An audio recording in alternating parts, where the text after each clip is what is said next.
opening day had everything you could ask for. No fooling. It started with early April snow, but was followed by plenty of pageantry.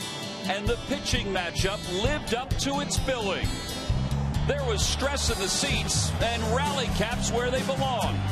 A little whammy mixed in at just the right time, and the Phillies delivered a magical ninth-inning surprise party.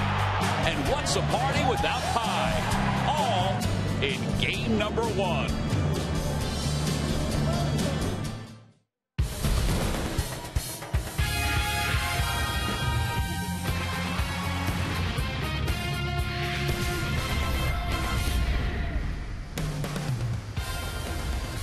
As if game number 1 didn't have enough excitement and drama, how about game number 2 as the Phillies get set to take on the Houston Astros from Citizens Bank Park? And yes, it is the return of Cliff Lee. Signed as a free agent this past offseason, Cliff will be making his first start here at Citizens Bank Park since the 2009 World Series. Look at the postseason numbers in 09. 4-0 with a 1.56 earned run average. Last year, he began the season in Seattle, went on to Texas, and for his second straight year, led his team to the World Series. He's excited about making the return to Citizens Bank Park, and there's no doubt this sold-out crowd is excited as well. And as he gets set for his first start in a Phillies uniform, Cliff Lee joins us. And Cliff, you're going to take this walk before your first start. This place is going to be jam-packed. Have you thought about what it's going to be like? A little bit. I know it's going to be loud, hype environment. You know, they sell out here every night. You know, much less the opening series, so it's going to be huge. You know, I know the fans have been very receptive down in spring training, and I expect more of the same here. But for me, I really got to focus on the opposing team and trying to get those hitters out. That's what's really important. Have you thought about, and I know when you were away for the year, you probably heard what the reaction was like when you left. Have you thought about that, and did you think about that when you were thinking about signing back here? Yeah, I mean, obviously I wasn't in town, so I didn't get a real sense of how it was. But yeah, I heard people were upset and wish I didn't leave. But and I felt the same way. But you know, I do understand those things happen, and I knew that if I ever had a chance to come back and take advantage of this opportunity again, I would. And here I am. Well, what was it about playing here in Philadelphia that attracted you so much? I mean, was it the crowds? Was it the city? Was it the organization? It was everything. I mean, just the quality of the team had a huge part of it, you know, with and the additions they've made since I've left. It just, the team's gotten better. They, you know, the fans come and support the team every night. It's a packed house. They understand the game. They don't need the teleprompter to tell them when to cheer.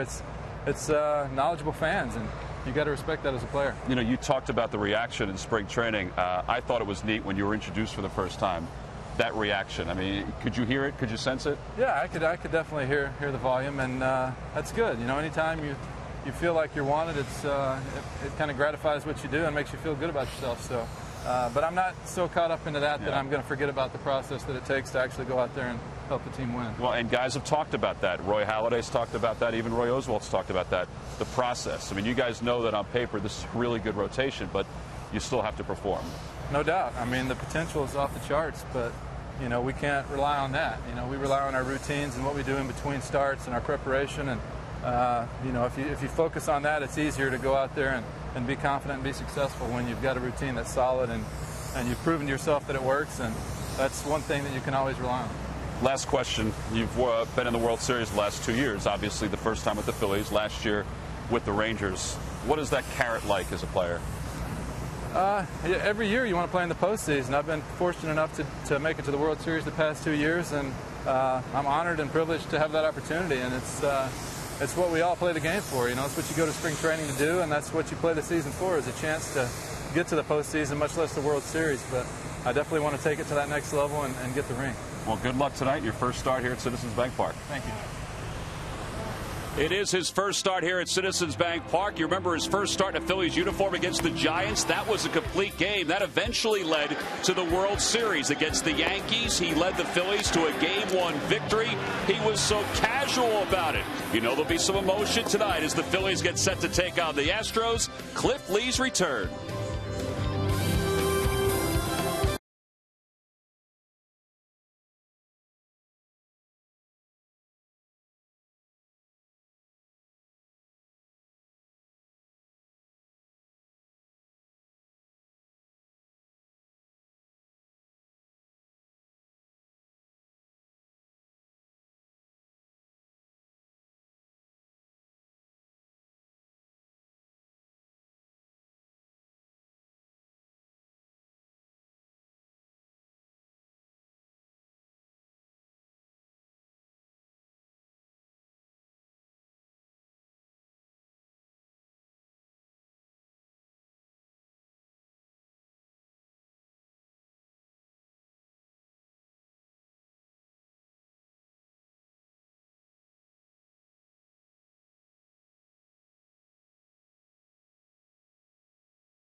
was loud here at Citizens Bank Park. It started when they showed him up on the board in the bullpen, and then it just kept on coming until he went to the mound, and he throws the first pitch back with the Phillies, and it's a strike. So we're underway. Shocker that is. This guy is one of the, you can call him the ultimate strike thrower. Well, he walked just 18 batters a season ago with the Mariners and the Rangers, and as his career has progressed, so has his ability to just throw one strike after another. Michael Bourne leads the ball game off, and it's 1 ball and 2 strikes to Bourne. Sometimes it doesn't always work in his favor either, because he's around the plate so much that teams will swing at him, and if he's missing his spots, that's when he gets hit. Opposite way, a foul ball. Bourne yesterday was 1 for 4 with a triple and a couple of RBIs, and it looked like for quite some time yesterday that his hit was the biggest hit of the day. And the Phillies came back and scored 3 in the 9th to win it, and kind of set up the emotion of tonight's ball game with Lee making his return. The 1-2 pitch to Bourne. Breaking ball just missed. Well, now it's official. I mean, we saw him in spring training and all. That's great. But now you sit up here and that guy's out on the mound again. It's like, whoa, it is real. Fastball must have been a little low and inside. 3-2. I guess on a night like this, you're wishing more than you probably need to, because it looked awfully close on that offering. And a line drive, one hopper knocked down by Valdez. He has to hurry. There's one away. Let's take a look at the rest of the Astros lineup this afternoon or this evening. It's brought to you by Xfinity, only from Comcast. Angel Sanchez is at short. Hunter Pence in right, followed by Carlos Lee and Bill Hall. Chris Johnson's over third once again. The bottom third has changed a little bit. Brett Wallace is still hitting 7th, but J.R. Tolles makes the start behind the plate. And Juan B. Rodriguez is on the hill for the Astros, facing Cliff Lee, who's coming off a year wheels in which he won 12 games with 2 teams. And look at the numbers, and you mentioned those walks. 18 walks. He and Roy Halladay, they just don't like to walk anybody, and they don't. They just throw a lot of strikes. He had 185 strikeouts, too, in 212 innings, and you see what opponents hit against him. Right-handers actually hit less. That's because of the cutter and changeup that he uses. He's not a nasty left-hander for a left-handed hitter to face. 7 complete games last year. That led the American League. In fact, Lee finished 7th in the Cy Young voting in the American League. Here's our scouting report on him from Southwest Airline. Slider, cutter, curve, and he is a very, very good control pitcher. He has to hit his spots, and in spring training got hit around a couple games because he's in the middle of the plate. Yeah, he was excited about this opportunity to come out onto this hill one more time and start in front of this Phillies crowd. I love the one answer, and he said this often, that they don't need a teleprompter to get themselves going. No, he's right. That is a great line when he uses it. Here's the 1-2 pitch to Sanchez. He lays off. 2 balls and 2 strikes. This is a changeup and kind of sailed down and away. You ask him, what do you think it's going to be like when you walk out of that bullpen? Boy, it was loud. It really was. Louder than I bet he thought it was going to be. Swing and a miss. He got him. First strikeout of the night for Cliff Lee.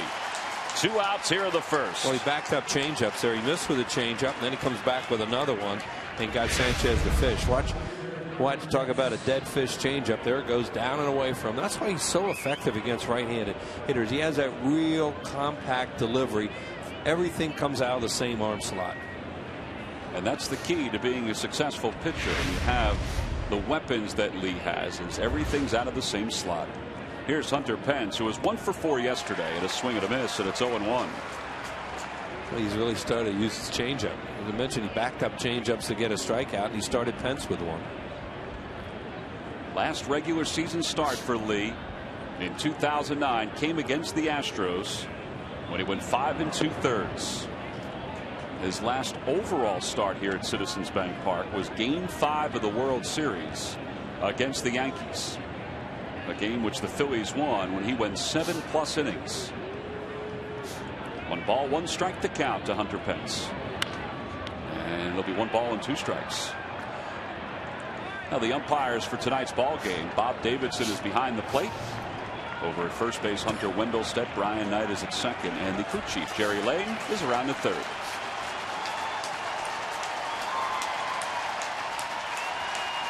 Cliff Lee has been anticipating this start. So have the Phillies fans. The 1-2 pitch to Pence. And he stays alive by fouling it back.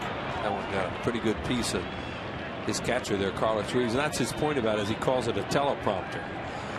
Fans are just, this is all on their own with 2 outs and 2 strikes in the first inning. They get up and start cheering, and nobody put anything on the board or anything about applause or anything. The fans just did it themselves, and that's Cliff Lee's point. He seemed to be startled in spring training when he made his first start, and they were so loud even down at Bright House Field. And 2 balls and 2 strikes to Pence. He's throwing all his pitches, throwing his fastballs, cut fastball, a couple curveballs there like that, and the changeups.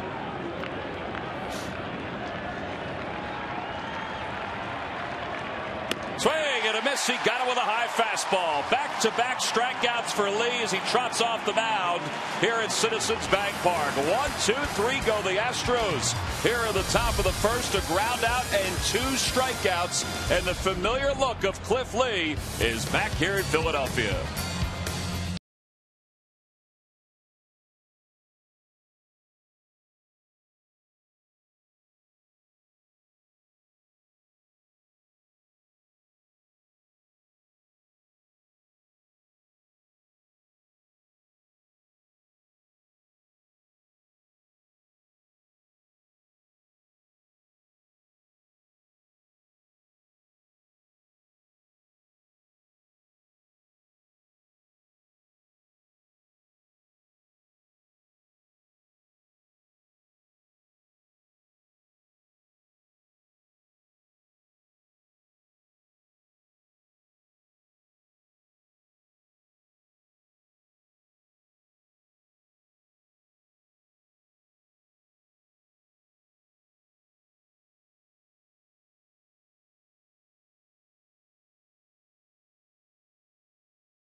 First, and now he'll sit back and watch the offense try to get him some runs. Let's take a look at the Phillies lineup, brought to you by Xfinity, only from Comcast. Shane Victorino leads it off at center. Placido Polanco bats second, plays third. Jimmy Rollins hits in the 3-hole. Ryan Howard is the cleanup batter. Ben Francisco is up to the 5-hole with the lefty on the mound. Raul Ibanez drops to the 6th spot. In the bottom third of Ruiz, Valdez, and Cliff Lee. And they will face left-hander Wandy Rodriguez, who's turned himself into a pretty good pitcher. This guy's a good pitcher. He had a tremendous second half of the season last year. You look at that 11 and 12, but we'll talk about some other numbers that he put together. Here's the second half, 5-1 with an earned run average of 2.11, including a very fine performance here in the final game of that 4-game sweep the Astros threw on the Phillies. Yeah, his ERA was 3rd best in the National League among pitchers who threw 70 innings or more in the second half. So a scouting report on him there, and there it is. He's from Southwest Airlines. He's going to throw a lot of curveballs and changeups, but you know, it's not like you can think he can just foul off his fastball and look for other stuff. Well, Victorino jumped at that pitch, and he skies it to right. 1 away here in the bottom of the first. Yeah, that was a changeup. So we mentioned, you know, all the reports on him are he will use curveball and changeup to get outs a lot. Roy Oswalt was talking about Wandy Rodriguez prior to the ball game, and Oswalt said he's a different pitcher than he was just a couple of years ago because he's a smarter pitcher. He's not out there just throwing. He understands what he has in his repertoire and what can make him successful out on the hill. Oh, Roy just playing comedian in the dugout there. Looks that way. Cracked up Hamels and Blanton was something. Just the way that guy talks can make you laugh. You talk about a draw. Yeah, he talked today with the media about starting tomorrow against the Astros. 1 ball, 1 strike to count to Placido Polanco. There's Oswalt. He's even making Roy Halladay laugh. Yeah, look at him. He's played sit-down comedian there. He was good today, talking about facing his old team tomorrow. Said it might be stranger when he goes back to Minute Maid Park and has to face the Astros. Yeah, and that won't be till September. It's strange. You play these guys now, and they won't see them again until what, 2nd or 3rd week of September. 2-1 to Polanco. Slice down the right field line. That's going to drop in for a base hit. Pence plays back on it, but he's got a good arm, and he holds Polanco to a single. First hit of the season for Placido. Check out our Nissan keys to tonight's ball game. Well, Cliff Lee returns. What else do you have to say? It's already been a lot of drama with the noise and the anticipation of this start, and see if any of that momentum from yesterday carries over and the Phillies can start singling again. Well, that singling led to the 3 runs in the 9th inning, and Jimmy Rollins is the guy that started that rally yesterday. Went through a whole game without striking out. They have not struck out this season as Jimmy Rollins swing and a miss. It's only the 4th time since the 2000 season that the Phillies have gone through an entire game without striking out. I mean, it's just odd for any baseball team not to strike out at least one time. Especially in the National League, because you figure the pitcher's going to get up a couple times. Yesterday, the pitcher only hit once, Roy Halladay, and he beat that ball out at first base, and he was called out. Not only that, but the Phillies pitchers only walked 1 batter yesterday. It's a pretty clean game. 0-1 the count to Rollins. In the dirt, Tolles keeps it in front of him. And that was an intentional walk. There's Brett Myers, who pitched well yesterday. 7 innings, 3 walks. He didn't strike anybody out yesterday. As we were just talking about the Phillies offense. Looks like Bagwell. That shot. I was thinking about that last night. Yeah. Roy Halladay pitched well. 6 innings yesterday. 5 hits and a run. Inside, 2-1 to Rollins. Joey Manuel was asked today about Rollins batting 3rd. He said, I think I'm going to leave him there for a little while. He said, we'll see how he does. And he anticipates that Rollins will do quite well in the 3-hole. Well, Jimmy's a guy got it started yesterday in the 9th inning with a base hit to right field. 2 for 4 with a couple of runs scored yesterday. Good luck at McDonald's Phillies home run jackpot contestant is James Cuff from Ashland, PA. If the Phillies hit a home run in tonight's ball game, then James will win $200 because the Phillies did not homer yesterday. No, they won that inning. Was like a bunch of paper cuts. Rollins whacks it toward the left side into left field, a base hit. Back-to-back singles for the Phillies. So they pick up here in the 1st where they left off in the 9th yesterday. 6 singles in that game in the 9th inning, and now 2 here to start this one.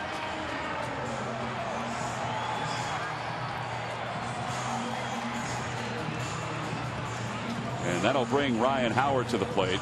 Brad Mills was talking about the Phillies' 9th inning yesterday. He said, well, it's not as if they squared a lot of balls up against Brandon Lyon, the closer.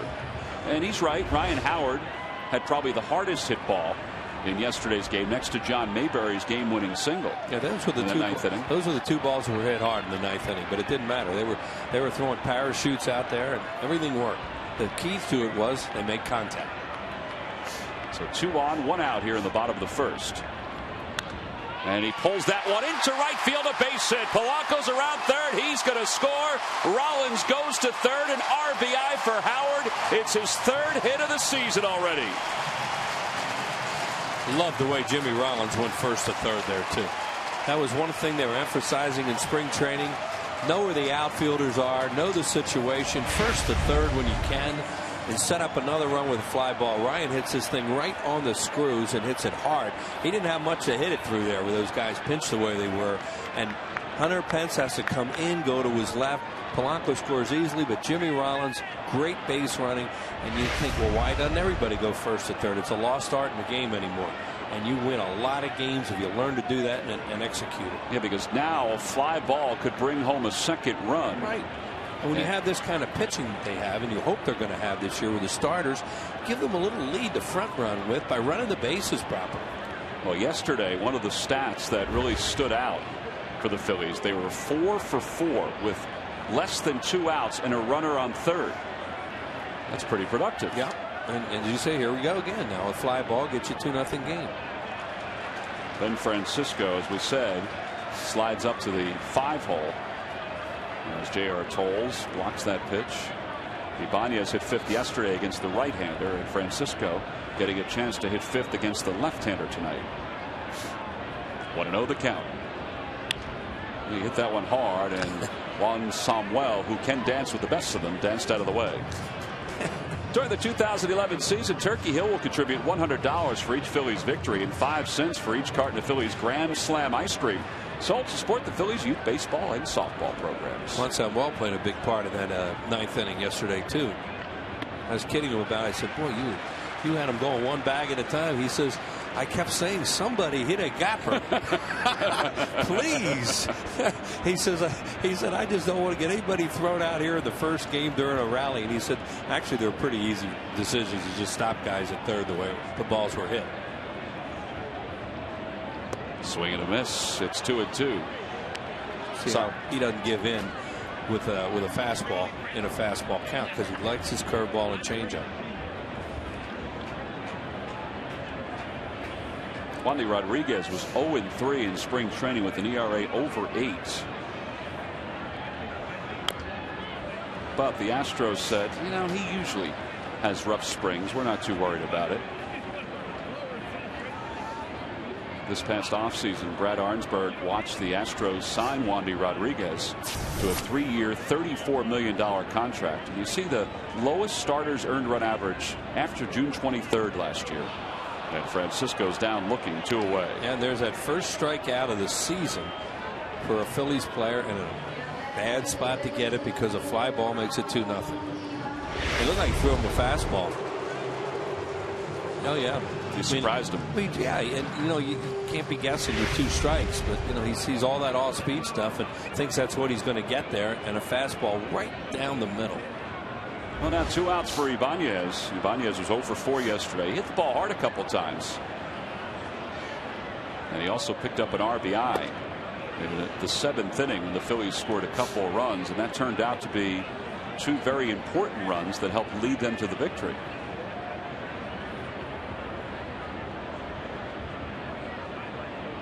Runners on first and third. 1 run has crossed the plate here in the bottom of the first. And he tries to hold up, but he went around, and it's 0-2. Now the Toyota Major League scoreboard.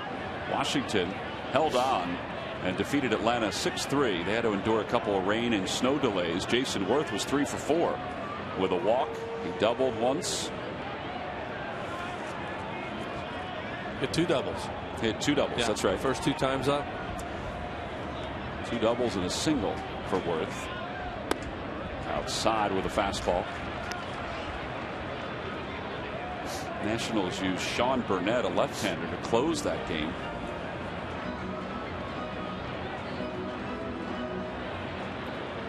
Well, both teams lost their starters early in that game because of the second rain delay in the 4th. In the air to left field. Lee on the run, out toward the warning track. He's not going to get there. It's off the base of the wall. Rollins scores. Howard holds up at third. An RBI opposite field double for Ibanez. And it's 2-0 Phillies. Great job by Raul Ibanez. Hang in there. I mean, he could see Wandy Rodriguez was pitching him away the whole at bat. Never came inside once. And it looked like with 2 strikes he's looking out there. And he gets a breaking ball out over the plate a little bit. It was his curveball. And boy, the wind's blowing hard from left to right. He must have really crushed that thing for it to go to the wall. Well, he and I had a conversation about the wind earlier today. And he said, don't read so much into the flags. He said it kind of swirls down on the field as Ruiz takes a strike, and it's 0-1. Interesting, because that ball, I mean, that was hit high enough that you think it would have gotten knocked down out there. He said there were a couple balls yesterday that he thought the same thing, that just kept on carrying. Ruiz takes a fastball for strike 2. Carlos didn't like that call. 1 for 4 in yesterday's game. And for Rodriguez, not a great start, not only because he's given up 2 runs, but this will be the 25th pitch of the inning. Boy, Lee's going to want that one. And Rodriguez didn't get it.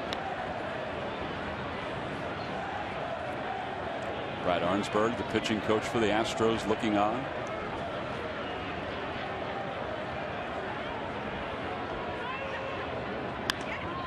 In the air to shallow left. And Lee stands his ground. Now comes in a couple steps, makes the catch. The Phillies get 2. They leave 2. We go to the second. It's 2-0 Phils.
Great times are waiting. Grab some buds. By Southwest Airlines. Southwest Airlines new Rapid Rewards. Unlimited reward seats and no blackout dates. By Toyota. Why do so many car companies compare themselves to Toyota? Come see for yourself at your local Toyota dealer today. By Xfinity. It's TV, phone, and internet reinvented. Only from Comcast. By Citizens Bank. We're for homes. Talk to us today about how we can help guide you to the loan that's right for you. And by Independence Blue Cross. No matter where you are in life or business, we have plans that fit. Go to plansthatfit.com. Well, the Phillies get a couple of runs in their half of the first. The big blow and RBI opposite field double by Raul Ibanez. So he'll settle in out in left field after his first hit of the 2011 season. And Carlos Lee will face Cliff Lee to start the top of the second. Carlos Lee was 0 for 4 yesterday. And Lee delivers one low. It's 1 ball and no strikes. See Carlos Lee's numbers here at Citizens Bank Park. He has good numbers against Cliff Lee. 6 for 18 lifetime against him with a couple of home runs. Yeah, we showed you the 3 home run game yesterday that he had here one night. 2 of those home runs came off Brett Myers.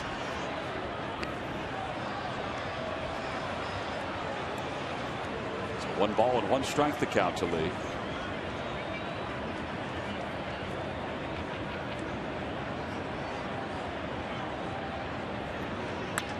Hit toward the left side. Polanco takes it on the second hop. Low throw dug out by Howard. 1 away. Well, this is a big night here in Philadelphia with Cliff Lee's return. And David Montgomery, the president of the Phillies, joins us here in the booth. And was it what you anticipated? Oh, yeah. I mean, it probably exceeded what I would have anticipated in December. But knowing the reaction that Cliff's gotten ever since he joined us back then, this excitement is exactly what we expected. I mean, the number of people that figured out months ago what game he's likely to be pitching was an indication of how enthusiastic the crowd would be. Well, these have been these have been a couple of very good days here. I mean, with the comeback yesterday, and there's Cliff coming in from the bullpen. He wasn't sure what to expect. He was looking forward to it. But these have been a couple of very good days here in Philadelphia. No question. I mean, we've benefited so much, Tom, from the fan support for a number of years here, but it just has reached the zenith here in the last couple of years. Not just the sellout streak, but the attendance in Clearwater, the enthusiasm down there. It's just been spectacular. Hey, there were very few people. Everybody talks about it was Christmas morning when they woke up and found out that Cliff. You, of course, were involved in very few. How did you guys keep that so quiet? Well, the fact of the matter is that it really picked up momentum just on a Thursday, and by Monday he had made a decision. So it wasn't like it lasted for a whole long time, and probably had it gone much longer, it would have gotten public. But I think that speaks a lot for the way Cliff wanted to handle things as well. So. Well, this is what we saw back in 2009. That's his 3rd strikeout in the first couple of innings. And he looks very comfortable out there in the Citizens Bank Park mound. And with 2 outs, he'll face Chris Johnson. Johnson yesterday was 0 for 4, and the first pitch is low. 1 ball and no strikes. You know, while I'm with you guys, I just wanted to pick up on 2 things, really. First of all, you know, yesterday we started to wear that patch for Jim and Rip Buck, who we sadly lost during the last offseason. And, boy, it could not have been more supportive people. And, you know, as we've said many times, the type of ownership we had and the type that they particularly manifested has just been tremendous. And the other thing is we're flying a man short in our front office today. You know, it's the first time in 30 years I watched an opener without Jerry Clothier, and just wanted to say how much we're thinking of him. You know, the contribution that he's made to this club, and right now Jerry's at HUP, but we're expecting him back shortly, and wish him all the best. Yeah, we look forward to that, and I'm sure Jerry's keeping the Phillies game on and flipping to the college basketball too, and keeping an eye on what's going on with that too. I think we're on camera now because it's at halftime, as I understand in that one, Tom. But, yeah, Jerry Clothier is one of the great people in the organization. Everybody's just thinking about him all the time, David. You said wish him the best. Here's Brett Wallace with a runner at first and 2 outs here in the top of the second. 2-0 Phillies. Wallace yesterday was 1 for 4 with a run scored. Wheels, as you know, it was when our ownership changed in 1981 that both the Bucks joined us as in the ownership group, and Jerry joined us in the front office. So we've all had some wonderful times together, and you know, they all would be particularly proud of a night like this. You know, just incredible, the growth of the popularity of this club, and we owe the fans a lot of thanks for this tremendous support. I think we even saw it, David, in the 2 on deck series games. I don't know why we're always surprised, but 42,000, more than 36,000. I mean, it was just incredible for those 2 games against the Pirates. It really was. I mean, we started this paint the town red. Slow roller to the left side, and there's the final out. We'll keep you for another half inning. We can talk about that. The Paint the Town Red, which culminated with opening day yesterday. We go to the bottom of the second.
Thing is Wandy Rodriguez will face Wilson Valdez, Cliff Lee, and in the top of the Phillies order. Valdez had a good day yesterday offensively. He was 2 for 4 with a double and a single in that come from behind 9th inning. In fact, it was his double early on that seemed like was the only bright spot for the Phillies offensively. And he's down the count, no balls and 2 strikes. And David Montgomery continues to join us here in the bottom of the second. How about that swing by John Mayberry yesterday? Yeah, that was special. You know, knowing John and some of the challenges he's faced through his career, it was great to see him have that opportunity to get the game winner. On the hands, a looper out towards second. Hall takes it on a hop, and there's one away. You know, David, we've been talking about the crowds and the culmination of Paint the Town Red. And before we went into the break, we were discussing how there was so much excitement even for the on-deck series. Yeah. And now it's at its crescendo here tonight with Cliff Lee. I'm not going to talk over this. Really impressive. This guy get a standing ovation for a foul ball the way he's going. Well, this was one of the reasons why he wanted to come back to the National League, too, so he gets a chance to hit every once in a while. Yeah, he made a big point of that the day of the press conference, talking about that. You know, we're just so fortunate that Cliff and Kristen enjoyed their time here as much as they did, and this was the place he wanted to be. But you were talking about the on-deck series, and, you know, it's been about 4 or 5 years, I guess, that we've been trying to pave the way for the club to come back to town with the Paint the Town Red in these 2 home games. And the fact that the fans turn out in the numbers that they did. And this year was special because we had an opportunity to get our players in a position to interface throughout the ballpark with our fans. And, boy, they seem to enjoy that as well. Cliff was out showing some kids how to pitch out in right center field. Yeah, he was at pitch 'em and tip 'em out there. And, you know, we had players throughout the ballpark. I mean, I know a couple of the suite holders had visits from a couple of our players, but you know, players were working concession stands. They were greeting fans at the gate, etc. And those are the things you can do in an exhibition environment that, of course, you couldn't think of doing in a regular season game. And it's nice to have those 2 games to give something back to our fans. Perfect where they put Shane out with the kids. Yeah, he questioned why he was there, and I thought, boy, that's typecasting for him, for crying out loud. That was the easy one. Right. Fly ball to shallow right. Hunter Pence is under it, makes the catch, and the side is retired in order. Well, David, we appreciate you joining us as always. Always. Thank you, man. Take care. David Montgomery joining us here in the booth. The Phillies with a 2-0 lead as we go to the 3rd.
Go to the fans section for all the information, and please submit your answer on the subject line. Wills, the question is, in 08, Cliff Lee won the AL Cy Young with 24 of 28 first place votes. Who received the other 4 votes? The answer will be revealed in the 7th inning. What do you think? You think you got an idea for that one? I got an idea. Not a slam dunk like yesterday. No, yesterday was. I remember that one. I remember Danny Ozark starting Jim Patton that game, and Lefty was not happy. Here's J.R. Tolles to lead off the 3rd. He takes a pitch upstairs. Steve Carlton did get to start quite a few openers after that, though. Tolles hit 191 last year with a home run and 8 RBIs. It's that to third. Oh boy, that took a nasty hop on Polanco. He backhands it. One away. What a play that was. Cliff Lee appreciated. He looked right over at him. I don't know if that hit something that was dug out earlier or what. It hit something though. Boy, that really jumped. What tremendous reactions there by Polanco. And now he knows he has a catcher running, so you know he can reach in there, throw a nice little four-seamer over. There it is. I mean, Tolles was barely out of the box, and that ball was in his glove. Oh, with one away, here's Wandy Rodriguez hitting for the first time, and he backs away from a fastball, and it's 0-1. Cliff Lee had a tough start against these guys in August when he was with the Phillies, and Rodriguez got a big hit off him in the first inning. Or whatever inning it was, they scored 4 or 5 runs off Lee. And I remember Rodriguez just fouling pitches off, fouling them off, and he doubled the right field corner and either knocked in 2 or 3 runs. And kind of finished off that inning. And you know, Lee was out there a while longer. Astros 2-0 in games they faced Cliff Lee. There's a strikeout, so no retaliation by Wandy Rodriguez with this at bat. 2 outs in the top of the third. Hey, this Tuesday, the New York Mets are in town. It's their first of 2 visits to Philadelphia here in the month of April. It begins on the 5th at 7:05. It's McDonald's opening week T-shirt, free to fans 15 and over. And then Thursday, it's a Citizens Bank Business Person Special before the Phillies hit the road. Limited seats are still available by going to Phillies.com. Here's Michael Bourne. Takes a pitch for a strike on the outside corner. Bourne grounded to second his first time up, so he's 0 for 1. Got to play him up at the corners. Even with 2 outs. Yep.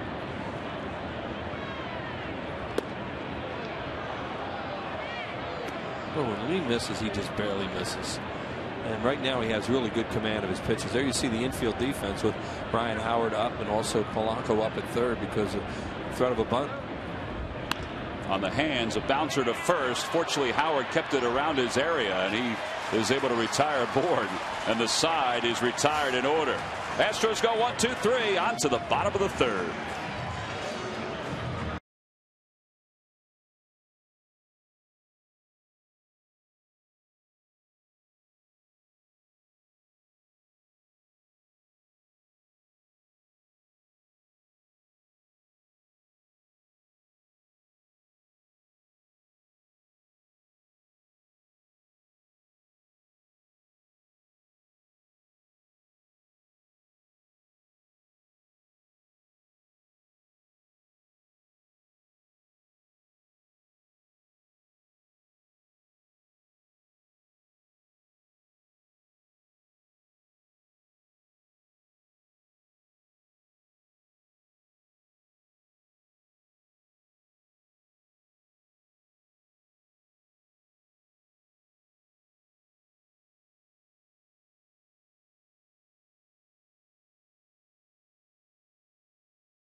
Chevrolet. See your local Chevy dealer. Visit ChevyDealer.com. Buy Budweiser. Great times are waiting.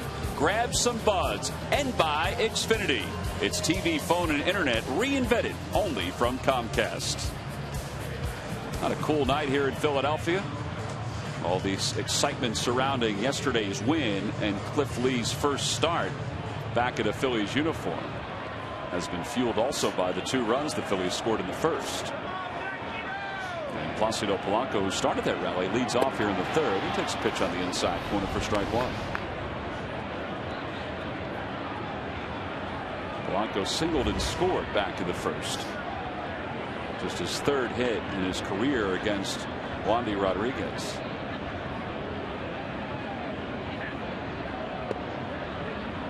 Yeah, they found some holes in the first inning and got some base hits, and then the double by Ibanez off the wall in left field with 2 outs in the second run. It's nice to capitalize early against a guy like Rodriguez, who can settle in.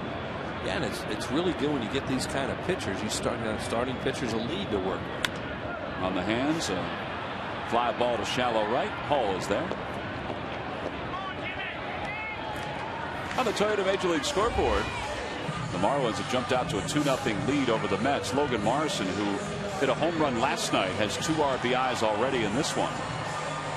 Jonathan Neese starting for the Mets. Ricky Nolasco on the mound for the Marlins. And they got a grand slam out of John Buck, their catcher last night, guy that we saw with Toronto last year. Had a good year with the Blue Jays. Gets Mike Pelfrey. Mets gave up 12 grand slams last year, which is a lot. And already opening day they gave up 1. And they didn't hit one. That's right. That's a tough year when you give up 12. Your plus minus ratio 12. That's not good. Well, Josh Johnson was very good last night for the Marlins. In fact, he took a no-hitter into the 7th before Willie Harris broke it up.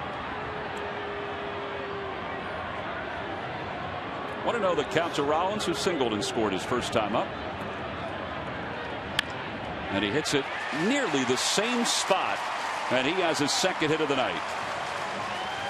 Yeah, he's wearing out that hole on the left side. And nothing you can do about that. A pitcher, defense, you have to play him the way they're playing him. You got to not guard the line, but you got to play towards the line with Jimmy, batting right-handed, and the guy like Wandy Rodriguez who pitches inside, because the odds are you'll pull one down the line and get a double.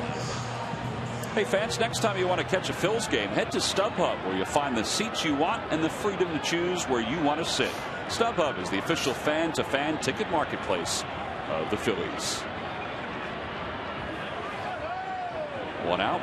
Ryan Howard, who's 1 for 1 with an RBI. And he takes a breaking ball low.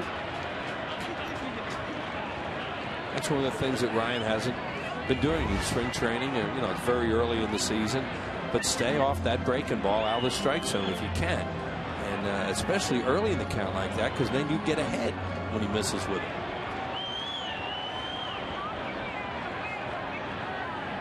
Rodriguez has an okay move over to first. You would think, though, with all the junk he throws to the plate, you can pick a spot maybe to take off against him. Yeah, his times are not great. You can run on him if you can pick a spot, as you said. He's thrown over twice now at Rollins, who stole a base yesterday. He stole third. What did he say after the game? He's going to send Ryan Howard some kind of a signal next time to let him know he's going to steal. Yeah, that's what we talked about that at the time when it happened. That's something you better be on the same page or don't run. And Ryan didn't run. I mean, just think if he'd have gotten thrown out at second base with Jimmy going to third, you're down by 2 runs and that's a second out. It would be just a dumb play. And Ryan did the right thing, because normally double steals.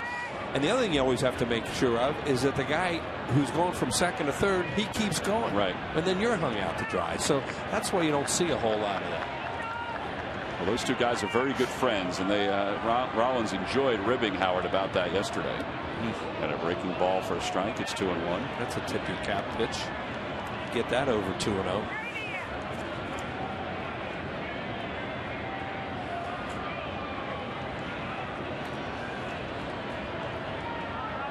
Still a good spot for Howard with 1 out here in the bottom of the 3rd.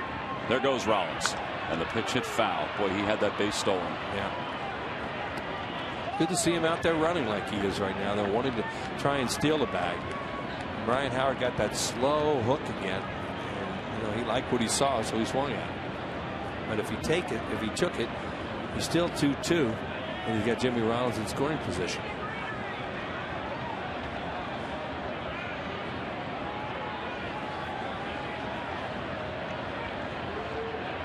Swing and a miss. He went after a high fastball, and there are 2 outs. Well, they did a good job with him there. When they got behind in the count, they threw curveballs, get his eyes looking down for that breaking ball, and then throw high fastball and got him to chase. They went down with 2 pitches, and then elevate a fastball, and he's upset with himself for chasing one. So now with 2 outs, Ben Francisco went down looking his first time up. Bill Hall, the second baseman, is shaded over toward the middle.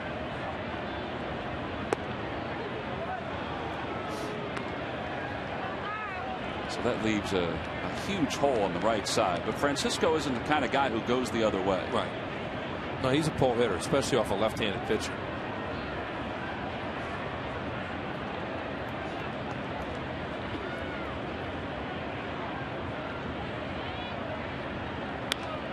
And he pulls it foul, and it's no balls and 2 strikes. Nice play by that fan off the railing.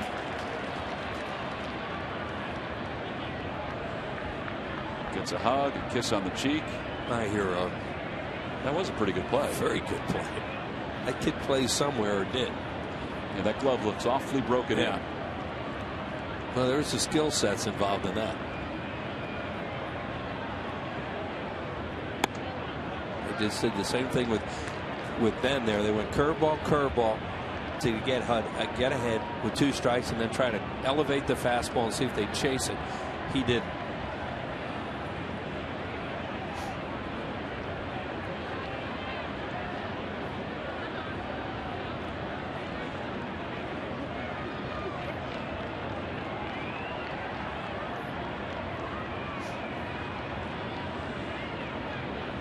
Fastball swung on and missed. Back-to-back strikeouts for Rodriguez. He has 4 through the first 3. The Phils with a hit. They leave 1. We go to the 4th.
Savings and a free MLB fan guide. Compliments of Scott's. Now we go to the top of the 4th here at Citizens Bank Park. Phillies lead it 2-0. Cliff Lee's allowed a base runner so far. That was a hit batter back in the 2nd. And Gary Matthews joins us here in the 4th. Sarge, it seems like same old with Cliff Lee. Well, throwing strikes, staying ahead of the hitters, keeping the ball down in the zone. Angel Sanchez rolls one over the mound and into center field. The first hit of the night for the Astros. And it comes to start the 4th. Oh, it is Turkey Hill Kids opening night here at the ballpark. And what kid would not want to see the awards that were given out before the game? Roy Halladay was presented with his Cy Young officially by Steve Bedrosian, the last Cy Young Award winner for the Phils. And Shane Victorino, well, he picked up another Gold Glove. The folks from Rawlings presented him with his Gold Glove prior to the ball game tonight. It's pretty neat. Carlos Ruiz got into the mix too. He received a couple of awards from Roy Halladay. Yeah, that is quite an honor. Here's Hunter Pence, who takes a fastball for a strike.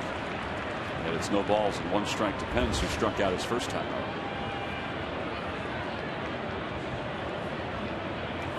Cliff Lee with 4 strikeouts so far. And a line drive down the left field line, foul. Nice play by the Phillies ball girl on 1 hop. Boy, she caught that very easy as She it sure did. came in. She didn't even hesitate, put the glove right up, 1 hop.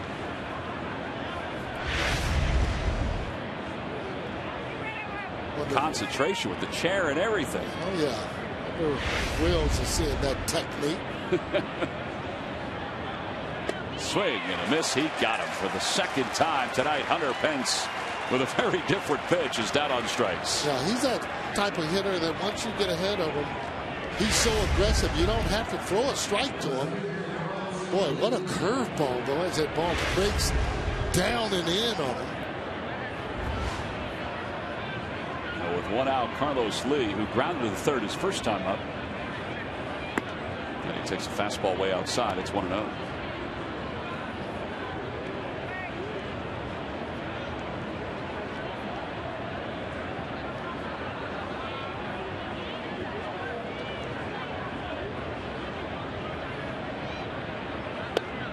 On the inside corner with a cutter, and it's 1 ball and 1 strike. Yeah, good call on that cutter, and in a good spot.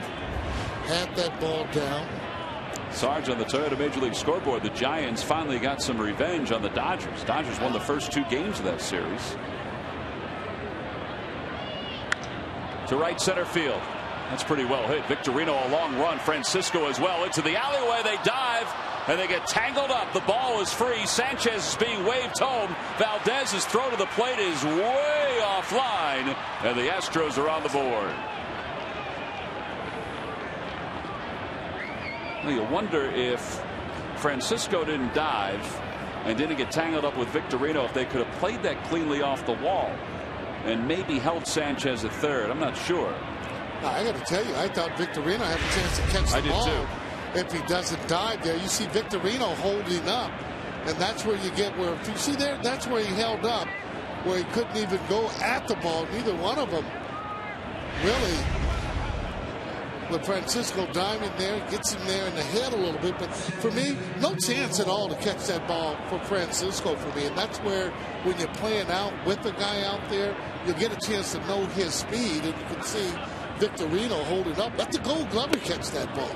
That's the way I look at it. That's a good point, Sarge. You know, we kind of forget that, you know, Francisco's been with the Phillies since 2009. He's been a teammate of Victorino's, but those guys haven't been together often out in the outfield. Well, very simple. Gary Maddox would tell us, worry about the lines. He's got the alleys, both of them, left and right center.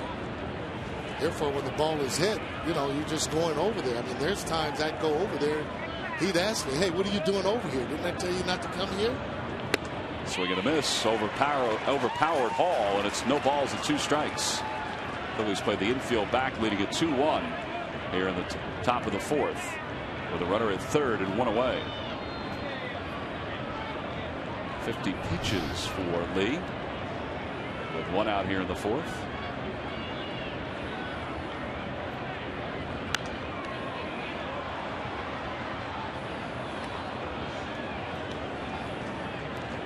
That exaggerated open stance by Mr. Hall. See if he gets that curveball that Lee has been throwing. He'll throw that with 2 strikes. Infield is back, so they are giving up that run for the out. They try to come inside and low with that cutter. And it remains no balls and 2 strikes. Yeah, Bill Howell's the type of hitter. He likes that ball out over the plate. More so away than in. He was with you in Milwaukee when you were the hitting coach, wasn't he? I never thought he would be this good of a hitter just because of his stance. Well, he reaches out and he rolls that one up the third base line, and Polanco makes a good decision. Lets it go foul. Because a run would have scored and they would not have thrown out Hall at first.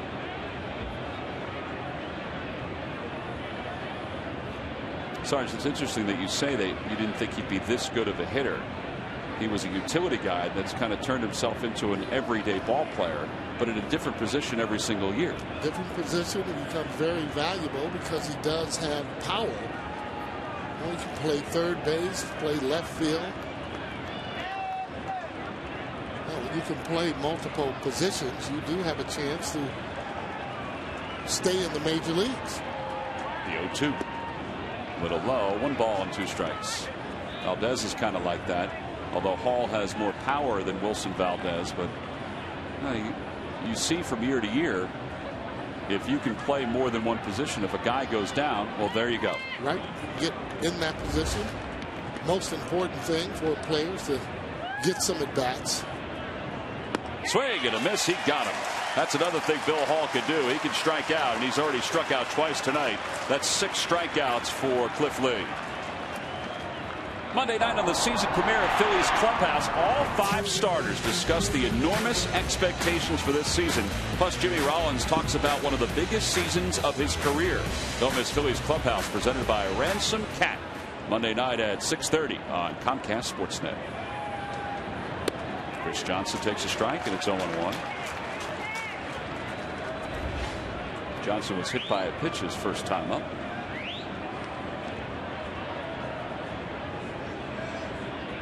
Softly hit right back to the box. Lee's got it. And the side is retired. The Astros do get a run on the RBI triple by Carlos Lee. We've played 3.5. It's the Phillies 2, the Astros 1.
By Southwest Airlines. Southwest Airlines new Rapid Rewards. Unlimited reward seats and no blackout dates. And by Citizens Bank. We're for homes. Talk to us today about how we can help guide you to the loan that's right for you. Another sold-out crowd here at Citizens Bank Park. It will be the 125th consecutive sellout. Ben Francisco just spent the time in between innings talking to Shane Victorino and Ryan Howard and even Cliff Lee about the play that led to the 1 run for the Astros. It was the triple by Carlos Lee. I think Victorino was asking if he was okay because he had his bell rung a little bit, Francisco, but they were probably talking about the communication between the two as well. Yeah, that's a hard ball for communication, because once you're saying I got it, other players not going to hear you with that crowd. You just have to know the other player's speed and whether or not he can get the ball, who has the best chance to catch the ball. Well, Raul Ibanez had a big swing back in the first, Sarge, an RBI double. Yeah, that's what he's going to need to do, especially against the left-handers. Just keeps that ball going the other way, not trying to pull it, as J-Will comes right there in your pitcher. The RBI for Ibanez, his first of the year. The hit was his first. And now the 1-2 pitch. Inside. I think that's to set up that curveball. Little purpose pitch there. The ball that he hit was a breaking ball, and a lot of times pitchers will go with another breaking ball when it's 2-2 right now. There it is, but it was inside instead of on the outside part of the plate.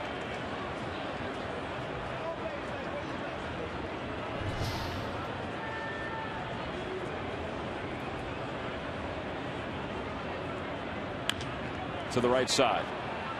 That's a foul ball, according to Hunter Wendelstedt. And Ibanez stays alive. Sarge, yesterday, Ibanez drove in a run on a ground out. I was talking to Greg Gross today about that inning, that 7th inning when the Phillies scored 2 runs. And he loved the approach that Ibanez had in that at bat, because early on he said that Ibanez was trying to drive the ball, maybe get more than an RBI on a fly ball or a ground out. But then when he fell behind, Gigi, and you see Greg right there, loved the fact that Ibanez just thought, you know what, I'm just going to make contact to one of the infielders or get a fly ball here. Don't want to get greedy in those situations. You end up getting a hit, fine. Other than that, that RBI, great at bat. That RBI is just as good. You want to come out of something with a runner on third base, preferably that RBI, like I said. Well, it kind of set up the 9th when the Phillies scored the 2 runs in the 7th. It made it a totally different ball game. So now the leadoff batters aboard for the Phillies here in the bottom of the 4th, and Carlos Ruiz, who flied to left, is the hitter.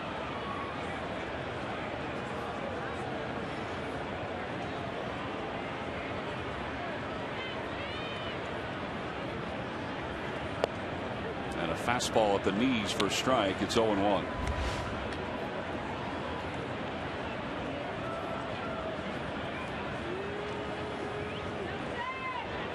Solid year last year.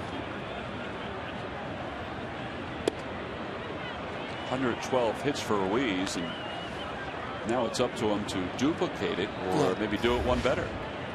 Yeah, you like the RBIs though. I mean, it doesn't seem like a lot, but he got big hits for the Phillies last year. Well, he got a big hit yesterday too in the 9th inning. And that ball hit him. Hit him right on the arm. That fastball kept on cutting in. So the Phillies with 2 aboard here in the 4th.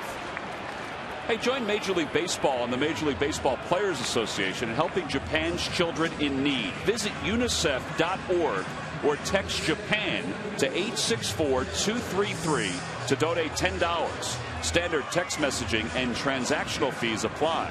For more information, visit MLB.com/Japan Relief. And some of the Japanese players like Ichiro have done their part. There are 11 Japanese ball players currently on Major League rosters. Ichiro donated 100 million yen, which is the equivalent to $1.2 million. Wow. To help the children over in Japan. Here's Wilson Valdez, who takes a breaking ball for a strike. Major League Baseball and the Players Association are combining to donate $500,000 to UNICEF, so you can help out by going to the website we just talked about, or go to any of the major league sites, Phillies.com or MLB.com, for more information. Swing and a miss, and it's 0-2 to Valdez. That curveball there that he's throwing, you want to get that curveball up. Now the one that he's throwing down, very difficult to put the bat on it. You get that ball that's up, especially that breaking ball in the zone, a little easier to hit. And he's down on strikes. 3 straight pitches from Rodriguez. And there are 2 outs, or excuse me, 1 out. Well, here's that curveball, and this one a little bit harder. You can see it is a ball, however. He throws it to the back foot. Sarge, as the 8-hitter, you wouldn't bunt in that spot because the pitchers do it. Exactly right. You wouldn't want to bunt. You see Lee struck out his last time up. Now, if you're Lee, you're probably bunting here, correct? But this is a bunting situation, and he should be bunting. Brad Mills is trotting out to the mound. Yeah, that's why, again, it's so important for that 8th hitter to move that ball some kind of way and get that runner over at third. Therefore, Lee can go on and bunt or even swing the bat. A lot of things happen when you get that runner on third base. See, Lee's last sacrifice bunt was June of 2009. He's 7 for 33, or he was 7 for 33 with the Phillies when he was acquired from the Indians. As Brad Mills goes back to the dugout, I'll remind you that Friday, April 15th, the Phillies and Major League Baseball will celebrate Jackie Robinson Day. That's right, a salute to Jackie Robinson before the Phillies and the Marlins get together. Saturday the 16th is a 7:05 start. Then Sunday, it's Citizens Bank Fanatic Birthday. That's right, it's the Fanatic's birthday here at the ballpark. A Fanatic face T-shirt for fans 14 and under. There are some seats still available by going to Phillies.com. Lee squares, and he takes a breaking ball for strike.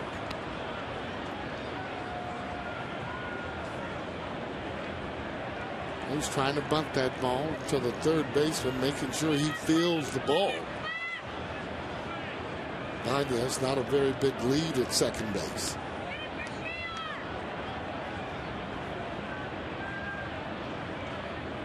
And he bunts it in front of the plate. Tolles slips and still manages to make the throw. Yeah, almost undecided. Looked like he was going to go to third base a little bit, change his mind. Pretty good bunt there by Lee. Anytime you get those runners over, you're saying it's a pretty good bunt.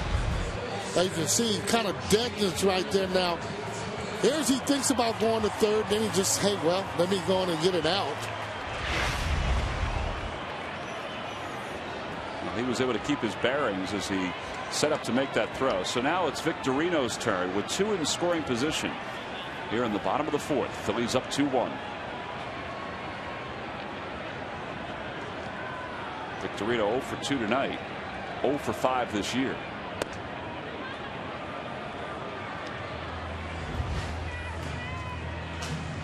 He's been throwing in that breaking ball, and he sticks that fastball on the outside part of the plate. One of the reasons you want to try and just stay hard, get the curveball up.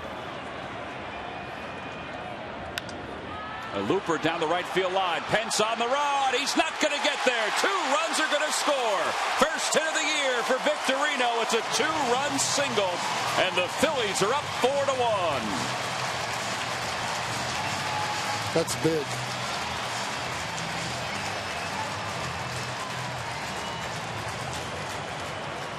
Boy, that's big. You come out with a 2-out base hit. Anytime in the game you do that, that is considered clutch as he goes the other way. Didn't hit it hard, but very effective of where it fell. You can see Rodriguez saying, oh boy, I had a good pitch there, and there's 2 more runs on my ERA. So the Phillies have scored 3 runs with 2 outs in this game. Here's Polanco.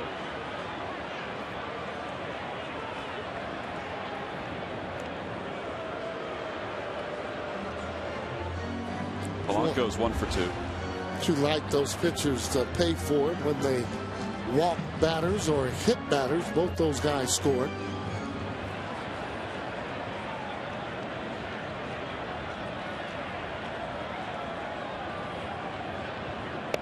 On the outside corner, and it's 0-1.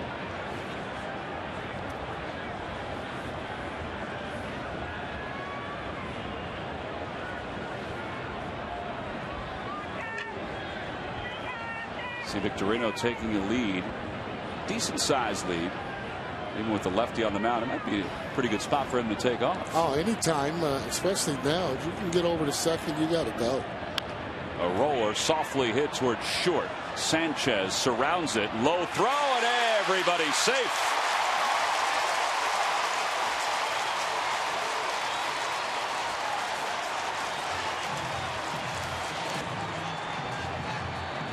A lot of times the shortstop will have his momentum carrying him forward, but that ball was hit so softly that Sanchez had to kind of throw across his body. Yeah, trying to get around the ball, though. It should be an error, however, all the way. Not hit hard, though, but there's a play that a shortstop should be able to make. He throws on the wrong foot. Yep. To begin with. Not a difficult play either for a first baseman to one-hop that and to pick that. Well, they have scored an error to Sanchez. Here's Rollins, who has 4 straight hits. The 2 yesterday, 2 today. And he's got those 2 inside fastballs or cutters that he got base hits off of Rodriguez tonight. Starting him off with an outside fastball. And Jimmy Rollins, so close to the plate that That outside pitch becomes almost middle, if you will.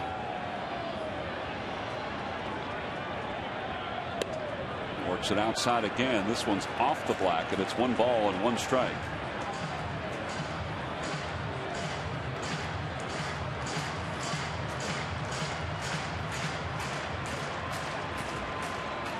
Rollins got off to such a good start last year before he injured his calf.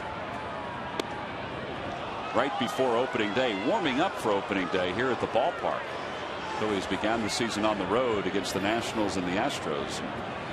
He was off to a very good start, but never got back on track after that first injury. No, it never seemed like it. Anytime, though, you get those early leg injuries, they seem to linger. Down the right field line. That should find the seats and will.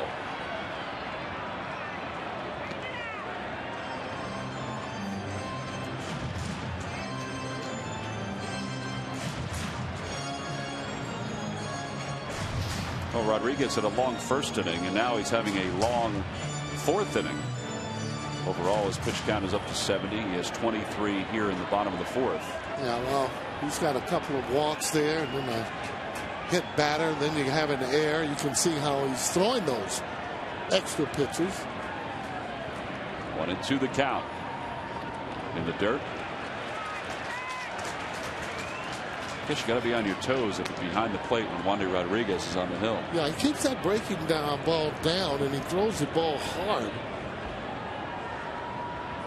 That catcher a lot of times not even trying to catch the ball, just trying to block it and keep the ball in front.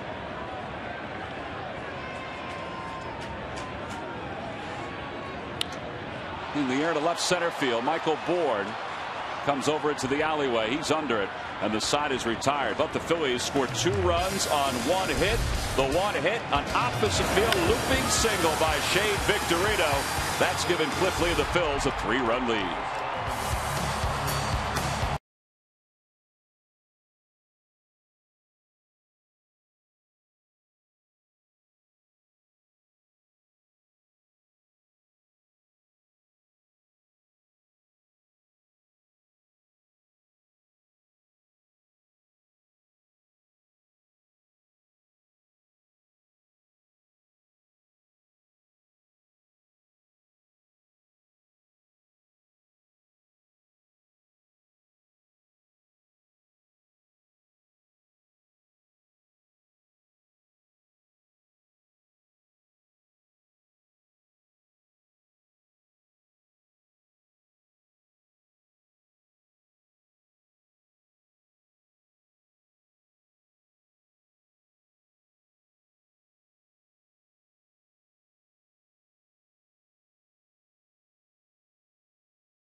Fresh cup of coffee. Here at the Phils, we enjoy Green Mountain K-Cup coffee, brewed fresh every cup and delivered by W.B. Mason. For a great cup of coffee, who but W.B. Mason? The last couple of days here at the ballpark, a cup of coffee would do a lot of folks some good. Ryan Howard, well, if he needed a jolt from the caffeine, Brett Wallace just gave him one with that liner. Boy, it sure was. That's more of a reaction play. Good play there by Ryan Howard. Gets this on the backhand side there. Yeah, there's our quick reactions that he has. You got to have them. Third base and first base. Ball gets on you pretty quickly. J.R. Tolles with 1 away here in the 5th. He grounded out his first time up, and he takes a pitch low. Sarge, there's been a lot of talk about this Phillies rotation, anchored by Roy Halladay and Cliff Lee, and how on paper it could be considered one of the best in baseball history. But they still have a lot to do before they're put into that category. John Smoltz in an interview the other day said that he would put this rotation up against the Braves rotations that he was part of. He particularly talked about that 93 rotation. As Tolles checks his swing, and it's 2-1. That 93 rotation, Greg Maddux 120, Smoltz 115, Glavine 122, and Steve Avery 118. But as we said, and Cliff Lee even told us this in the open, on paper is one thing, but you still have to go out and perform. There's no doubt about it, and a lot of those victories have a lot to do with your defense. The better the defense, the more games starters will win. Well, think about Maddux, Smoltz, Glavine, and Avery. Maddux, Smoltz, and Glavine, those guys combined to win 7 Cy Young awards. You know, Lee has 1, Halladay has 2. Oswalt certainly has had years where he could be considered a Cy Young candidate. Yep. Cole Hamels is on that way too. Short fly ball to right. Francisco is there, and there are 2 outs.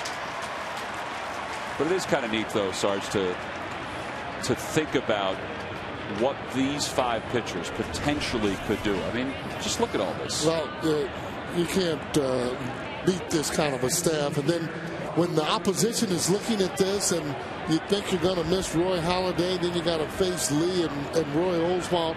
I tell you, it's just not a happy feeling for any of the hitters. Well, that 93 Braves team went on to win 104 games.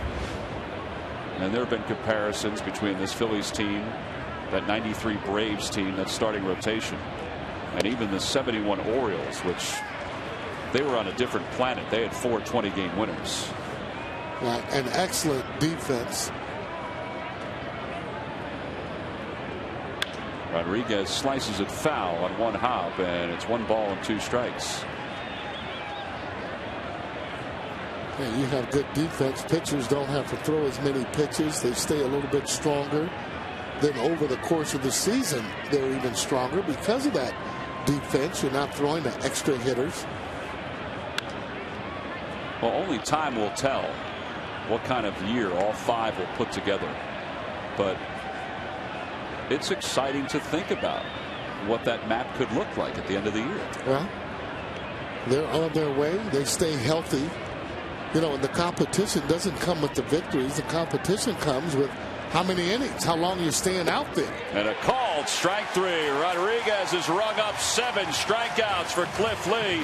He retires the Astros in order as we go to the bottom of the 5th.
.com @BAT11 app for your iPhone, iPad, Android, or BlackBerry. Get live audio, pitch-by-pitch tracking, video highlights, and more. Text @BAT to 31826 or visit Phillies.com for details. That came in handy during spring training when we were on our various road trips. We could listen to other games going from place to place, including the games out in Arizona in the Cactus League. Yeah, well, we needed it one day since we were in traffic for almost 3 or 4 hours. That was on our way back from Port Charlotte the day the Phillies took on the Rays. That was the day that Roy Oswalt was hit with that line drive by Manny Ramirez. We start the bottom of the 5th. The Phillies up 4-1. Ryan Howard's 1 for 2. And he takes a breaking ball for a strike. It's 0-1. Howard singled his first time up and drove in a run, but then went after a high fastball his last time up. They went down on strikes. Well, Rodriguez has been around the plate. He's had a pretty good breaking ball where he throws it a couple of different speeds, it seems. But he's had it in pretty good location, not hanging it. Outside, 2-1.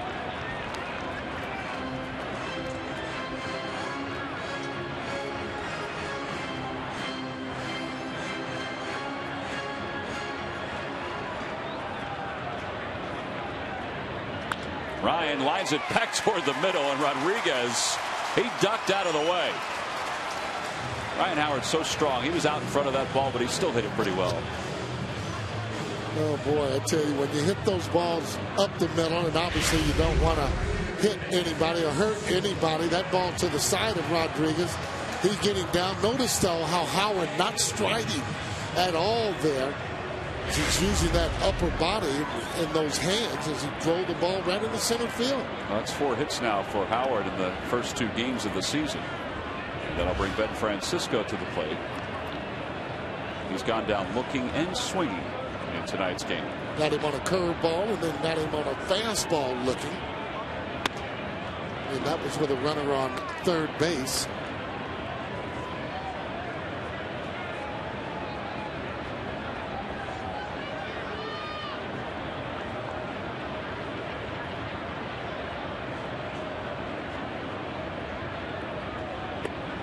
Breaking ball low, 2-0, and Tolles goes out to the mound to talk to Rodriguez.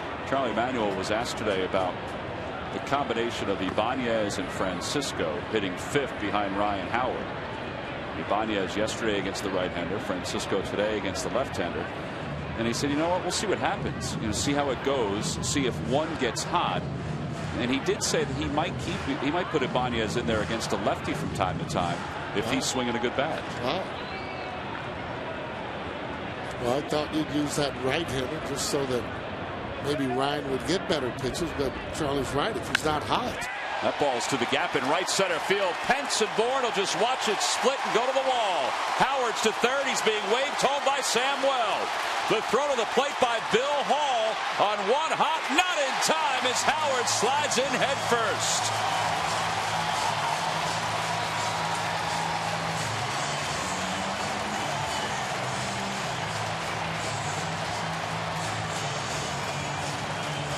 Boy, Francisco crushed that ball. Right in the gap, right center. That's where you got to hit him, too, for Ryan Howard to score. Now he's off to the races. You see where this ball is going as it hits that wall. Sammy's bringing him all the way. Now he's getting ready to get down, big fella, as he slides across home plate. Good hitting there by Francisco. We always talk about how when Ryan picks up a head of steam that he runs pretty well. Well, you know, he sprained his ankle last year in August, and that still bothers him from time to time, even though he was able to get to the plate. Yeah, Sammy's been pretty good, too, though, at third base. Not really giving him those chances where he has to slide where it's that close. This ball there hit in the right center. Now here he's going full speed as he slides around the plate. Just gets the tip of it.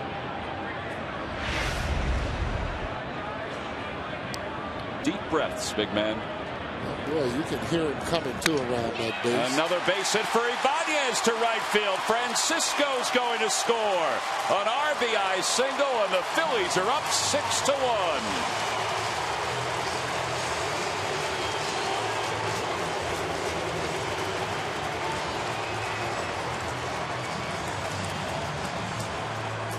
Brad Mills has a reliever warming up in the bullpen for the Astros. As Francisco. Well, that's just good hitting too, though, by Ibanez. Del Rosario, the right-hander, is up and loosening up. Take a look at this. That's what I'm talking about. Throw some of those hangers up there, make it a little easier to hit the ball.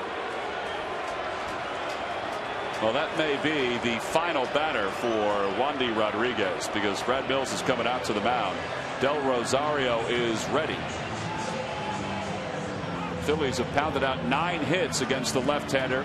He had a rough spring, and his first start was just as rough. The Phils have scored 6 on 9 hits. It's an AT&T call to the bullpen. It's our first call to the bullpen of the night, with the Phillies up 6-1.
They also have mixed in a couple of doubles from Ben Francisco and Raul Ibanez, and they have sent Wandy Rodriguez to the showers. Anario Del Rosario is the new pitcher for the Astros. Last year he was 1-1 with a 4.50 earned run average. He earned a spot in this bullpen for Houston after pitching well in spring training. He did not allow an earned run in 14 1/3 innings this spring. He'll face Carlos Ruiz with a runner at first and nobody out. And the first pitch is taken for ball 1. Ruiz 0 for 1, hit by a pitch and scored a run his last time up.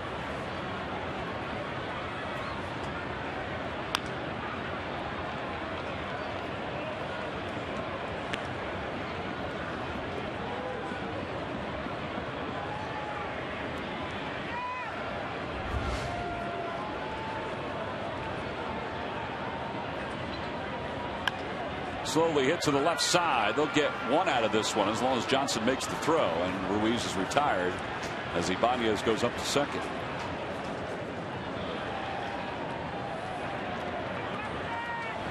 Tell you what, good night for Raul Ibanez. A couple RBIs, 2 hits, a walk, and a run scored. Yeah, and you like it too against that left-handed pitcher, making sure that he stays in there, driving the ball or left center. He pulls some balls. Rodriguez not very happy tonight. You mentioned he did not have a good spring. They said they weren't worried about it because that's usually the case for Wandy Rodriguez. Opposite way. That's going to be inside the bag. Right place, right placement. Ibanez will score. And Valdez has a chopping single to right, and it's 7-1 Phillies. No defense for that. As the inside outs that ball going down the line. Banez has to be happy about that, though. Those balls there that are hit like that, you know you're going to score with no throw. Don't have to slide. Look at that, right down the line, and they're playing him off that line. Pinch comes in. There goes Banez there in your pitcher. 7-1 Phillies here in the bottom of the 5th. Johnson's playing in at third, but it looks like Charlie Manuel's going to let Lee swing away with a 6-run lead.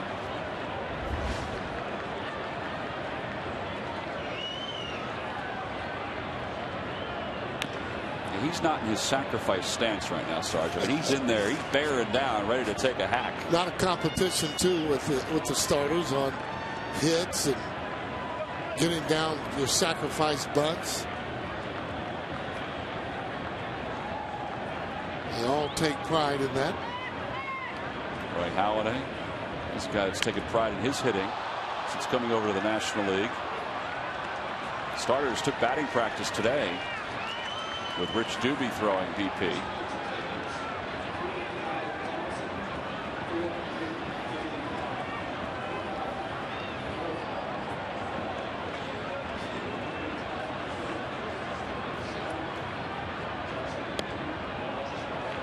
Two and two the count.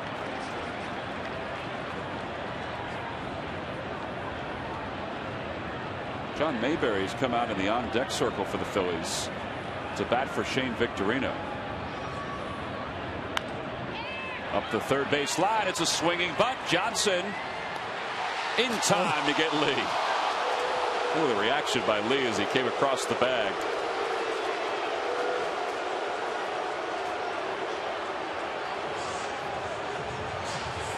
He thought he had it beat out. Well, so did all the other umpires in this ballpark. Take a look at it as he surrounds the ball. Just doesn't know that. It's still hard to tell on that.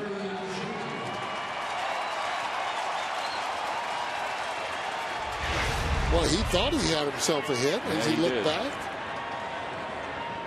It did look like he beat the throw beat him by about half a step. Ever so slightly. Here's Mayberry. Well, let's hope Victorino's okay after that collision out in right center field with Ben Francisco. Now, he did play the top of the 5th inning.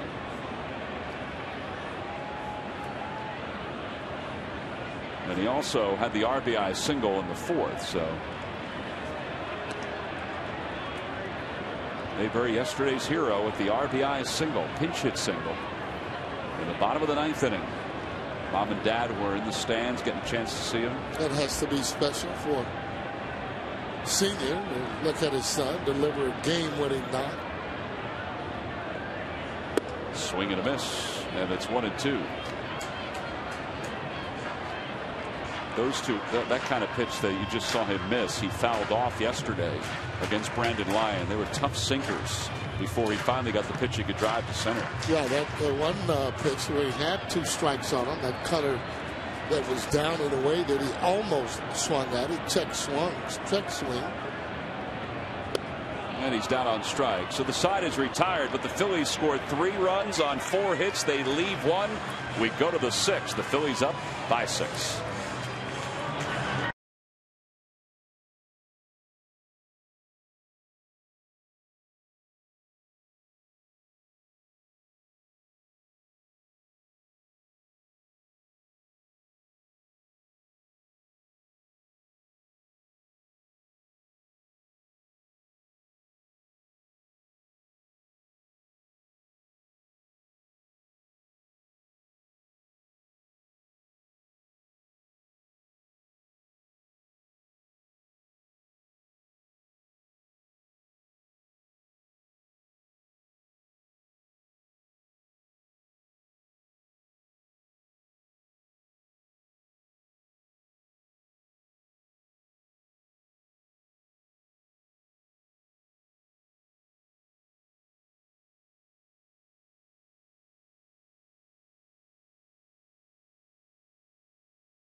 Cy Young Award winner. Amazing, dominating, excellent, gritty, astonishing, determined, remarkable, focused, nasty, relentless, precise, unhittable, and like few other things in the world, perfect. Roy Halladay took the mound and did everything a pitcher could be asked to do in one season. His effort, his success, and the memories will always be unforgettable. And they are brought to you by Independence Blue Cross. We're here for you every step of the way. Well, the Fanatic just did the dance as we went to the top of the 6th inning. It's Kids opening night, and there was a mini Fanatic that was out there with the Fanatic. There is the mini Fanatic, and that is young Luke Walzer, 8 years old, who decided to dress up as the Fanatic and join the big Fanatic out on the field. Oh, that's amazing. John Mayberry Jr., by the way, stays in the game to play center field for the Phillies. And there is the mini Fanatic, startling the larger Fanatic, as Michael Bourne leads off here in the top of the 6th.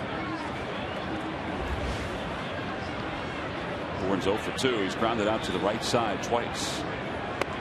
And he was late on that pitch. And it's 1-2.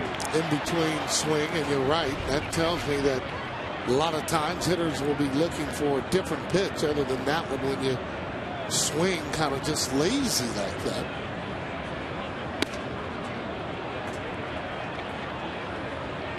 Michael Bourne, however, is the type of hitter who just wants to make contact, let his legs work for him.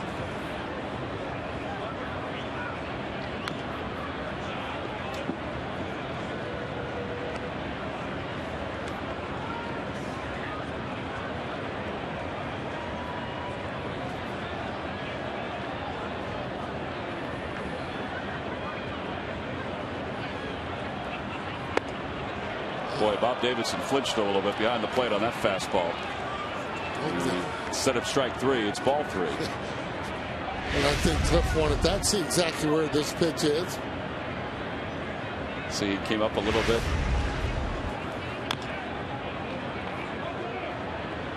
Well, he is around the plate, and when you're around the plate, you're going to get pitches called. As you can see, his total pitches there. Nobody out here in the top of the 6th. He's nursing a 6-run lead and a 3-2. Swing and a miss. He got him. 8 strikeouts for Lee.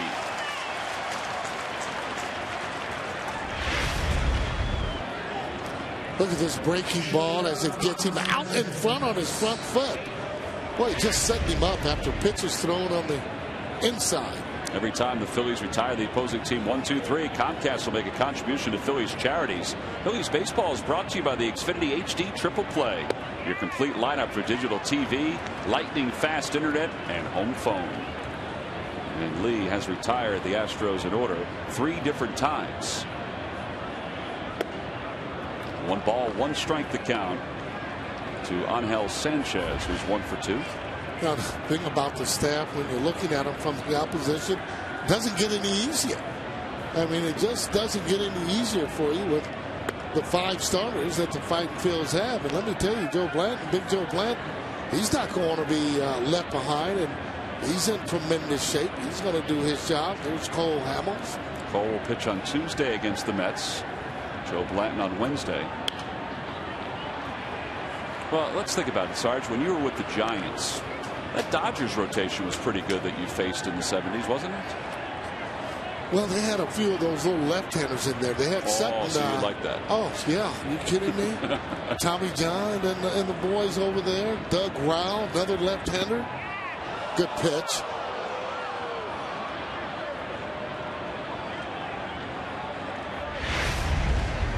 Take a look at it. I tell you, this ball could have maybe a little bit outside. To the right side, that'll sneak into right field, a base hit. Second hit of the night for Sanchez.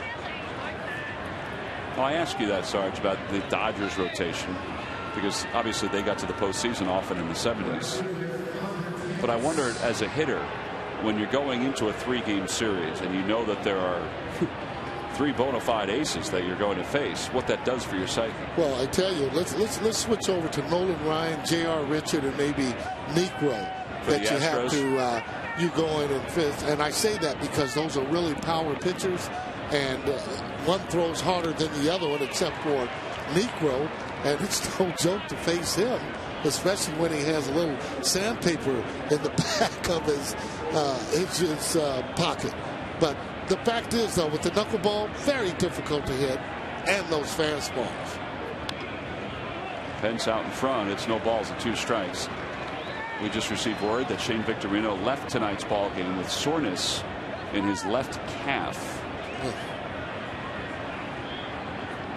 So we'll have an update on Shane's condition probably tomorrow. Off the plate, Valdez charges, throws off balance. He gets the 1 at first. That's really all he could get. Nice play. 2 outs. Hey, Monday, April 18th, it's the first Hatfield Dollar Dog Night here at the ballpark. That's when the Phillies take on the Milwaukee Brewers in a 3-game series. It wraps up on Wednesday the 20th at 1:05, another Citizens Bank Business Person Special. Get your tickets now. Click on Phillies.com. There are limited seats available for all 3 of those games.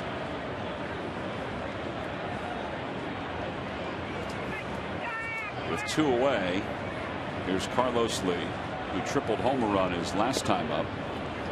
At that point, it made it a 2-1 game. Now the Phillies lead it 7-1.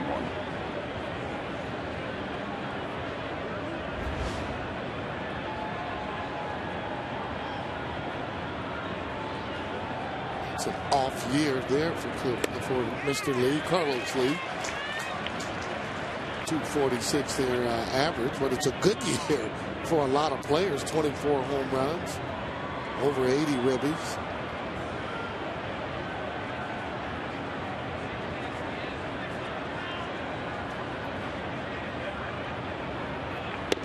On the inside corner with a fastball, 1 ball and 2 strikes to Lee. And Lee is one of those guess hitters, tries to guess what the pitcher is going to throw to him. Crowd coming to their feet. In the air to left field.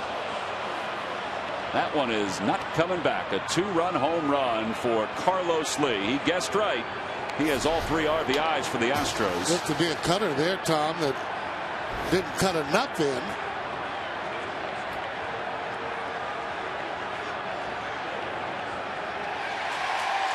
Well, he is the player on the Houston Astros that will be driving in runs. Pence is another one, but this is their big guy here. As that ball out over the plate, he knew it was gone when he hit it. You could see when he hit it, he just kind of looked up. Lee probably kind of knew that too, going on just the sound. Well, that's 47 RBIs now for Carlos Lee in 48 career games here at Citizens Bank Park. So he certainly likes to hit here in this yard. So 7-3 Phillies. And it's 0-1 to Bill Hall. Look at 0-2. So big, strong hitters, they don't have to try and pull the ball. All they have to do is make solid contact. Oof. Stelliman went around the plate. Cliff tried to sail that one and walk off the mound.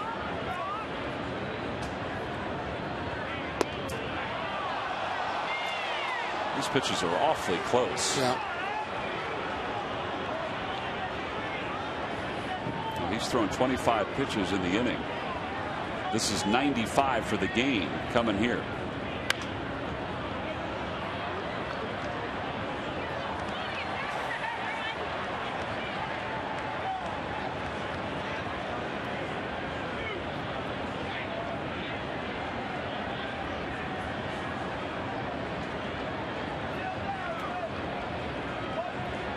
To the count to Bill Hall, and the pitch.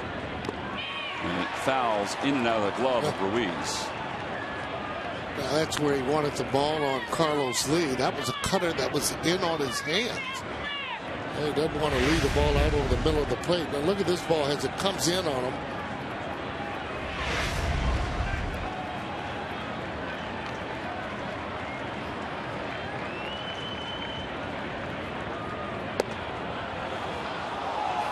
Another 3-ball, 2-strike count. He's had a handful of them in this inning. He doesn't miss by much, though. When he misses, that ball was down just a little bit. Longest inning of the night for Lee. And a called strike 3, and it comes to a close.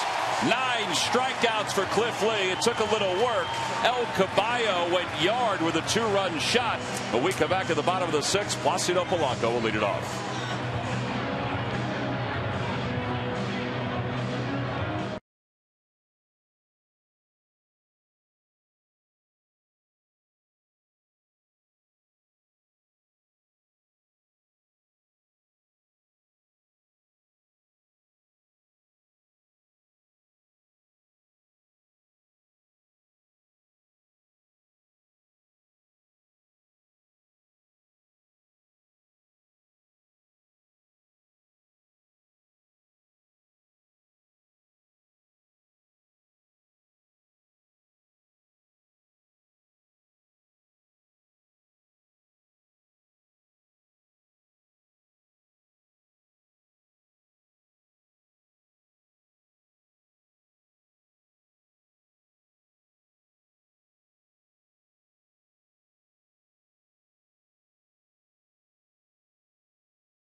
Thomas Jefferson University Hospitals. Call 1-800-JEF-NOW.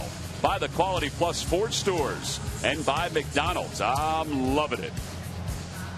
Phillies lead at 7-3 as we go to the bottom of the 6th. And it's time for the Coors Light Cold Hard Blast, Sarge. And it's take a look. Just saw. Yeah, well, this one there, out over the plate. Cutter didn't cut. He knew that it was gone. You can see how he just kind of pounded his glove there.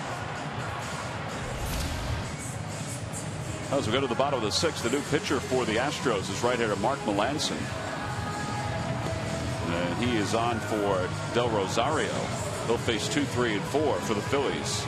See his numbers from a year ago. He's the guy the Astros got in the Lance Berkman deal, with Berkman going to the Yankees a season ago, helping them to the postseason.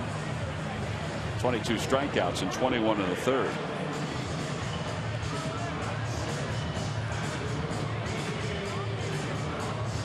The Phillies will be in attack-on mode. They lead it by 4.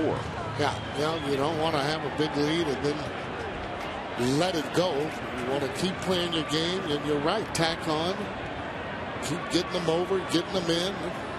And mostly just hitting that ball hard, having good at-bats. Polanco's 1 for 3. And he starts him off with a pitch down and away. 1 ball and no strikes.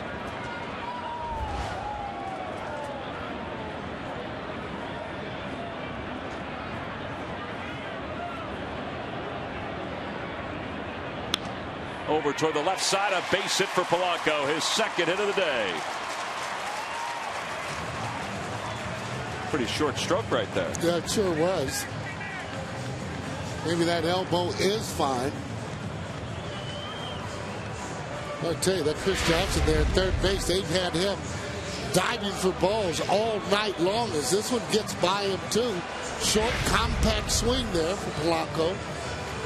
He's just a solid hitter. I mean, that's why you saw his average last year after even getting hurt. 298. That's solid. Consistency. Polanco, a lifetime 303 hitter. Here's Rollins, who is 2 for 3 with a run scored tonight.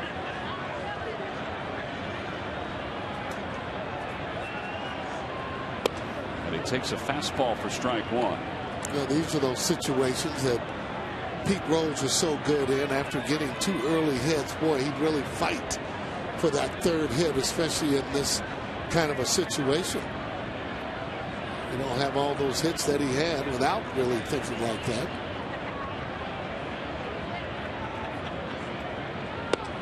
Another strike, and it's 0-2. He was in Cincinnati for opening day. I saw that. Yep, purchased a ticket. Sat and watched the Reds come from behind to defeat the Brewers. Surprised they let him in with that jacket that he was wearing. Did you see that jacket? I did see the jacket. Holy cow. Yep. Rollins tries to check his swing, but Bob Davidson says he went around. Jimmy can't believe it. Jimmy's talking about, man, you called a high pitch on me, and now I barely checked, and you're going to call me out? Charlie Manuel was just getting on Bob Davidson. Davidson just made a sort of a swing sign to Charlie. Take a look at it. I don't know about that. I don't either. I don't think he went.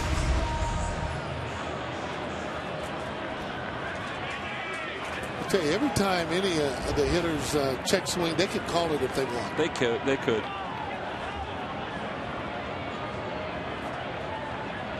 Howard has 2 hits tonight, 2 for 3 with a run scored and an RBI.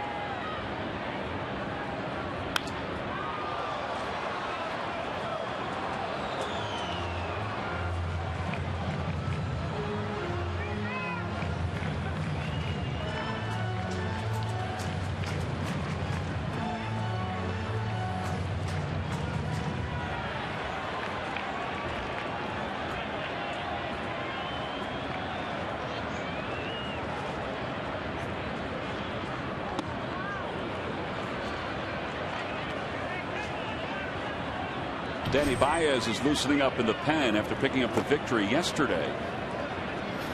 I mentioned that Lee was right around 100 pitches. Yeah, I thought maybe he would go one more inning, but you know, right at that 100 mark, a lot of times that's where managers are looking to take the pitcher out. Particularly at this juncture of the season. That is a good point. In the first game there that they're starting, you don't want to really extend them out. Although, again, these guys are in tremendous shape.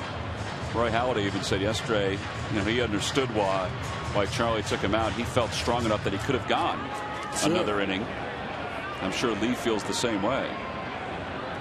Lee with 98 pitches, Sarge. Yeah, he's looking up in the air, probably thinking about that home run that he gave up. 1-2 the count to Howard, and the pitch opposite way over the tarp and out of play.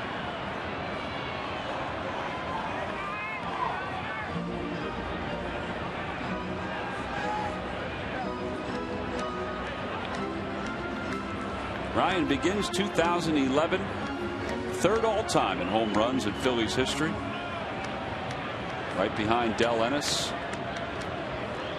Another zip code behind Mike Schmidt.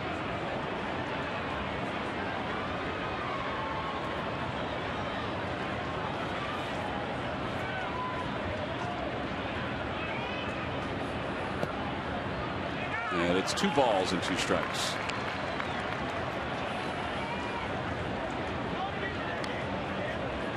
Well, you like his approach so far this year was just not trying to pull the ball. And sometimes he strides, sometimes he doesn't.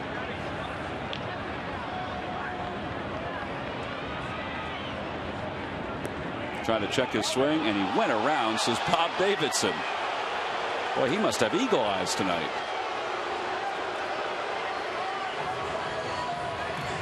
Well, a lot of times, though, you're going to get some help from the third base umpire on those check swings here. They're so difficult. Let's see if he goes. I didn't think he went either. I don't know what's going on back there. I didn't think Rollins went, and I didn't think Howard went. Well, usually they'll ask for some help. They'd at least, you know, have someone else make that call. Hard for the home plate umpire to actually see whether or not you do swing, especially since they're looking at the balls in the strike. As a hitter, though, that's just like an empty feeling. I mean, you have nothing to show for it other than walking a slow walk back. 1 ball, no strikes, the count to Francisco. An RBI doubles last time up. Polanco goes. The pitch is ripped towards short, backhanded by Sanchez. And the side is retired. No runs, 1 hit, 1 man left. We've completed 6 here in Philadelphia. We go to the 7th with the Phillies up 4.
Time for the Verizon Wireless game summary. Phillies with some crooked numbers up tonight. 2, 2, and 3. Carlos Lee has an RBI triple, 2-run home run. Wandy Rodriguez gone early.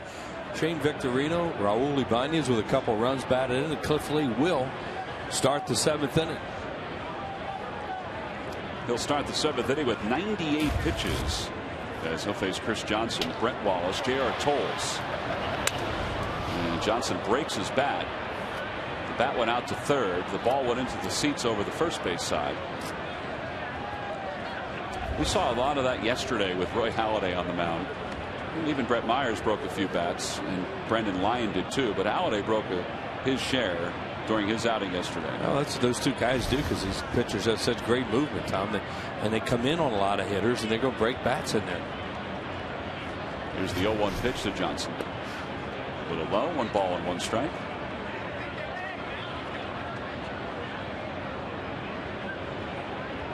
Lee has been very comfortable tonight. The only guy that's given him a problem is Carlos Lee, who has a 2-run home run and an RBI triple.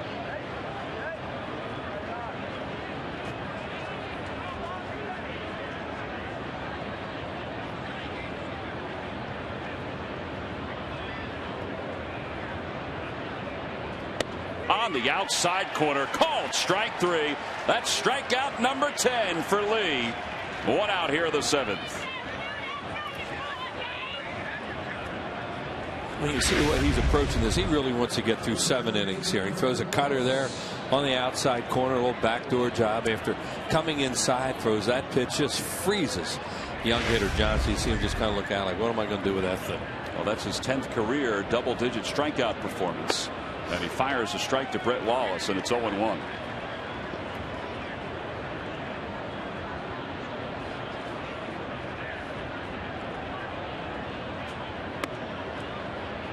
Lee, when he left the Phillies, his comment was, I thought I was going to spend the rest of my career in Philadelphia. Well, it took a year for him to come back, but that actually may happen now.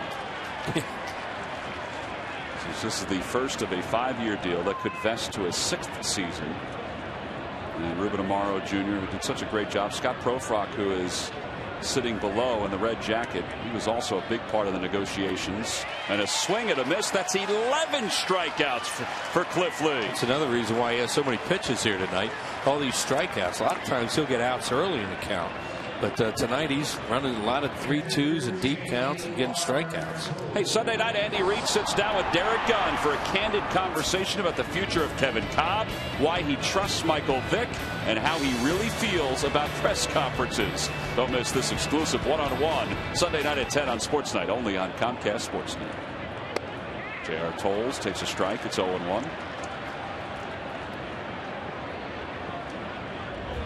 11 strikeouts for Lee in 6 2/3. The 0-1. Up high, 1 ball and 1 strike.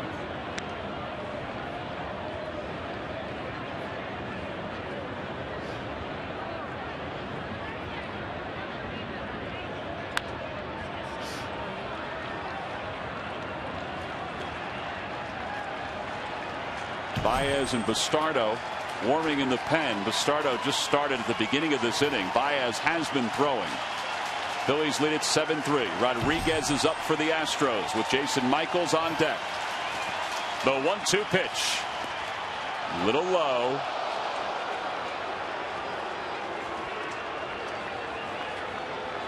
Lee's career high in strikeouts. 13 a year ago against the A's. Now the 2-2.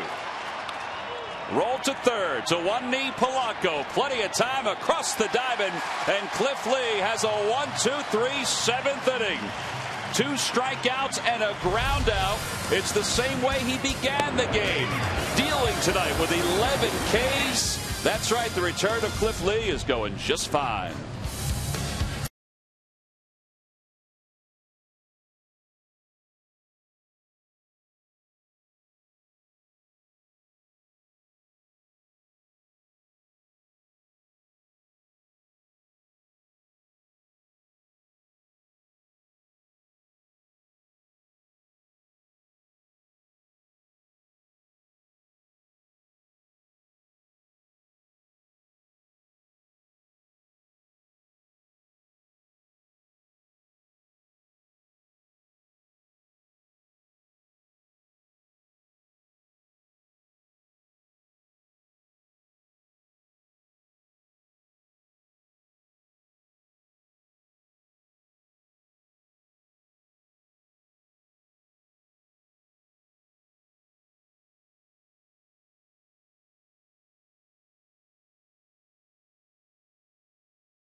Quiz answer. Wheels of 2008, Cliff Lee won the AL Cy Young Award with 24 out of 28 first place votes. What pitcher received the other 4 first place votes? Absolute guess. I'll say CC Sabathia. CC Sabathia would be incorrect. Roy Halladay was 20-11 with the Jays that year. Log back on to Phillies.com to find out if you're the winner of a Phillies prize pack. Thanks for playing Dodge. Stump the Fans. Last year. Well, speaking of Cliff Lee and Roy Halladay, look at that number that's highlighted in red. 0 walks in 13 combined innings, 17 strikeouts. Well, that's part of their MO is they don't walk a whole lot of guys. And to start the season, they didn't walk anybody. Well, Cole Hamels won't go until Tuesday, but so far the combination of Halladay and Lee have done a nice job in the first 2 games. Lee's night is most likely done, but we'll see. Yeah, they got him through 7 with that pitch count with a, with a 4-run lead at this point. You would think that they would trust the bullpen with 6 outs. Manori Rodriguez, his major league debut, and the first pitch to Raul Ibanez is taken low. Saw Rodriguez's numbers in the minors this year. He made the team out of spring training. There were a lot of jobs open for the Astros.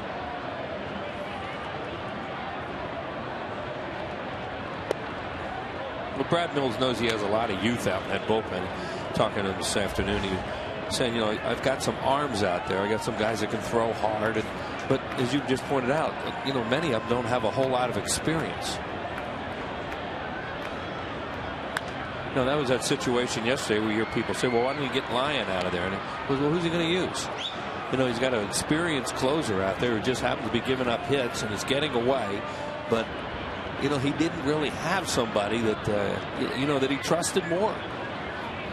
And Lyon had done a good job for them. He had 20 saves and 22 opportunities last year. Right, and they just thought he was going to get out of it. Inside 2-2. Well, Rodriguez was picked in the Rule 5 draft by the Astros out of the Tampa Bay Rays organization. Astros actually had a couple of guys that they picked in that draft. One, they had to send back to the Yankees. They tried to work out a deal with the Yankees in the last week of spring training. They just couldn't finish it off.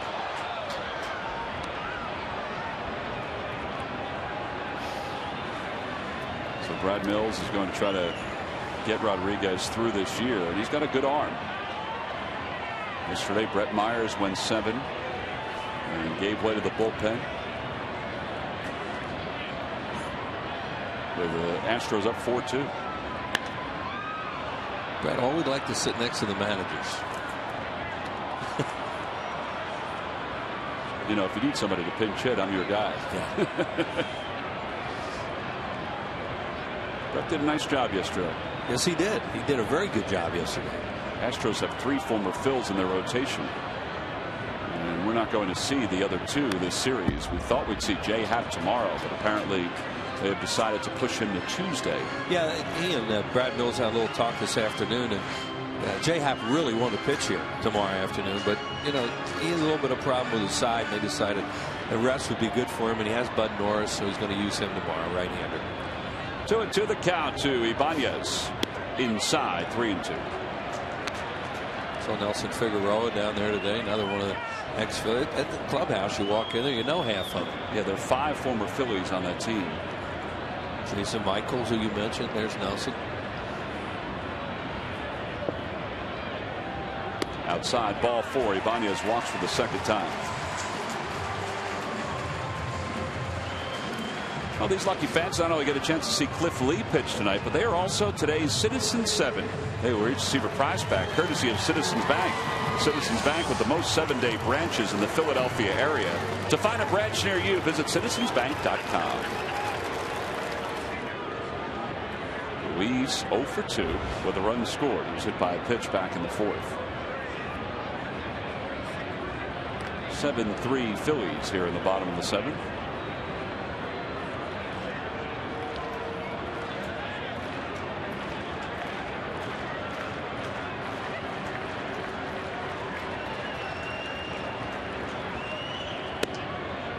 High with a fastball, and it's 1-0.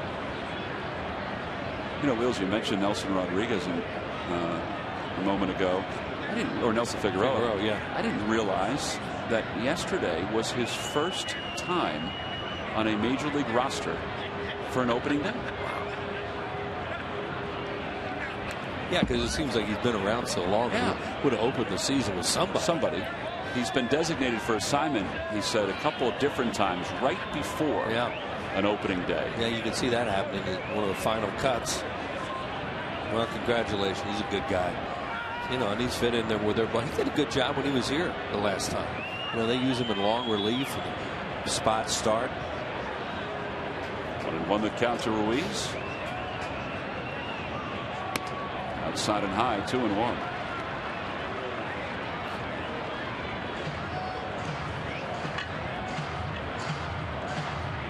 Overall, the Astros had 10 different players make their first opening day roster. Jason Michaels, well, he's been on opening day rosters many times.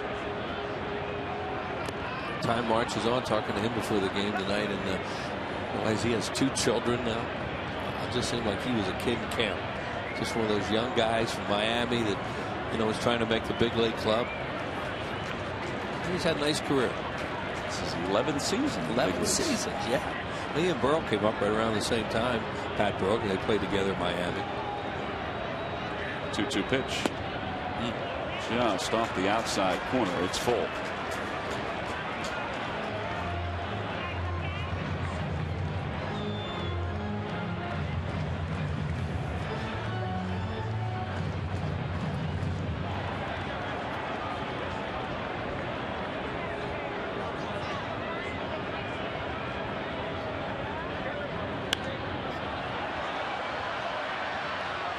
Wallace and Tolles will give that a look. It'll go back a few rows. The Fanatic has to get involved in that, doesn't he?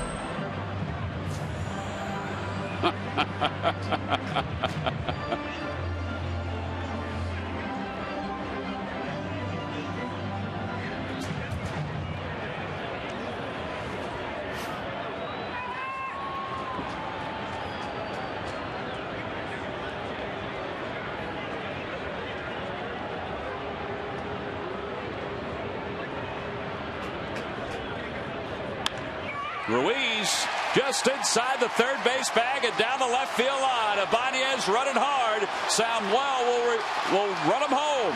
And he's going to score an RBI double for Carlos Ruiz. It's 8-3 Phils.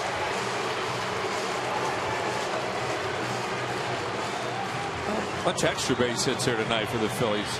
Some doubles. They still haven't hit a home run yet this season, but tonight they are really getting a lot of big-time extra base hits. Here's Carlos right down the line, and the ball gets stuck in the corner a little bit, and Juan Samuel sees that. Here you see him running hard. Now he's going to pick up Juan Samuel right around here, and he's windmilling him home once he saw the ball stuck in the corner down there. You certainly never want to get a guy thrown out with nobody out. So an RBI double for Carlos Ruiz. Ibanez has scored 3 runs tonight. He's been on base 4 times. And here's Valdez. Valdez 1 for 3 with an RBI. Off the end of the bat, little humpback liner, 1 away.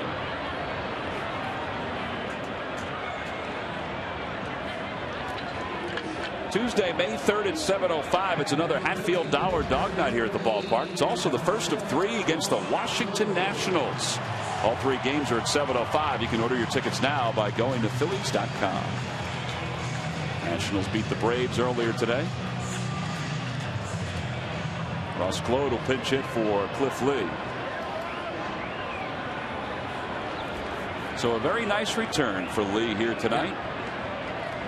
He'll leave with at least a 5-run lead, maybe more.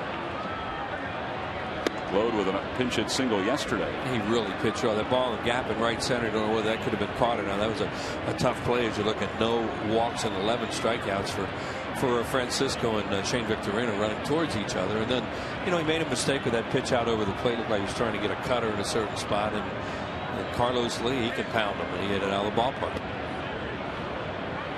But 0 walks, and that's Cliff Lee and Roy Halladay. Overall, the Phillies pitchers, counting the bullpen yesterday, 16 innings, 1 walk. It was an intentional walk.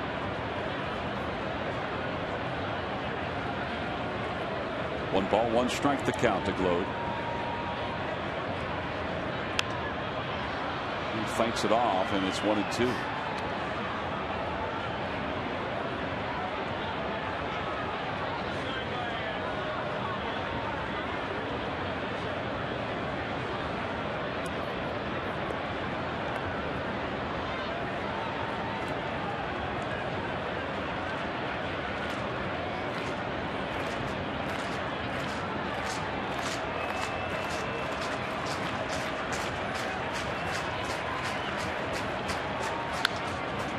Rolls over on it to the right side. Ruiz goes to third. 4-3 on the putout. And there are 2 outs here in the 7th.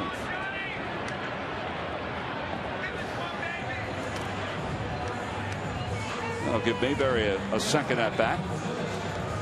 Mayberry came on to pinch hit for Shane Victorino in the 5th. Victorino left with soreness to his left calf.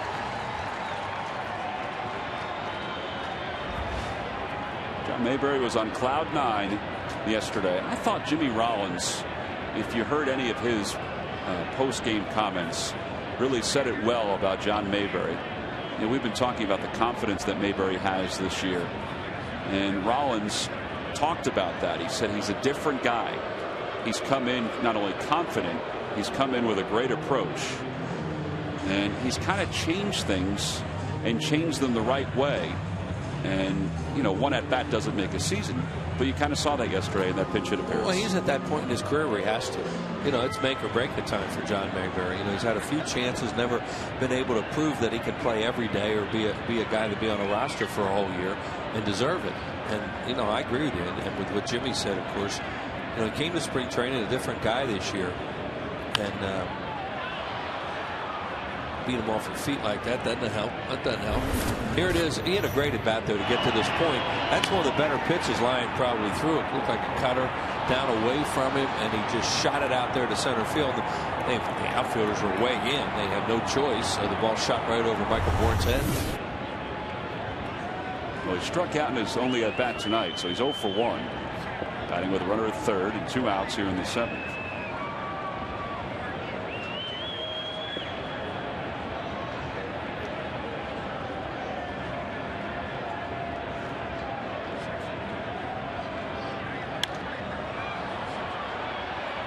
Foul ball off to the right. Wallace goes over and he runs out of room. 0-2 the count.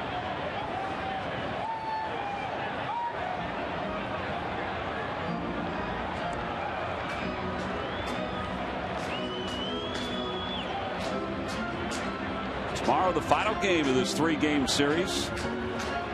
Roy Oswalt on the hill for the Phillies against his former team. But Norris will start for the Astros. 1:35 first pitch. Behind the Pinstripes will begin at 1 p.m. The Charlie Manuel Show will also be on the air tomorrow. 0-2 the count to Mayberry. And he lays off a breaking ball. Gonna have Chuck doing all kinds of neat things again this year. Yeah. In fact, it starts off tomorrow. And fans may have gotten a glimpse of this the other day on the Toyota Major League scoreboard. The Mets have taken the lead over the Marlins 3-2. But he was cooking some breakfast and serving some food down at Lenny's in Clearwater Beach.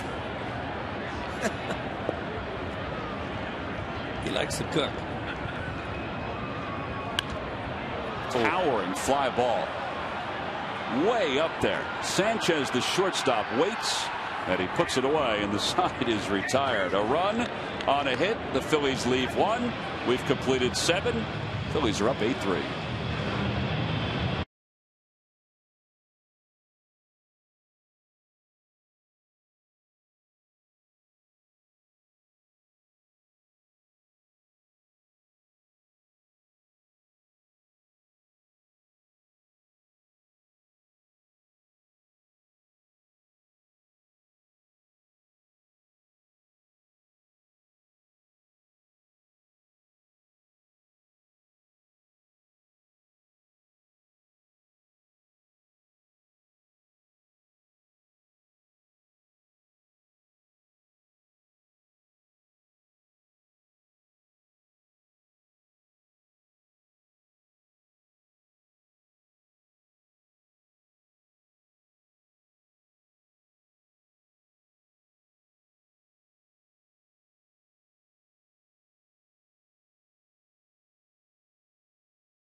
WB Mason for amazingly low office product prices. By Southwest Airlines. Southwest Airlines' new Rapid Rewards. Unlimited reward seats and no blackout dates. And by Jeep brand. We don't just make SUVs, we make history.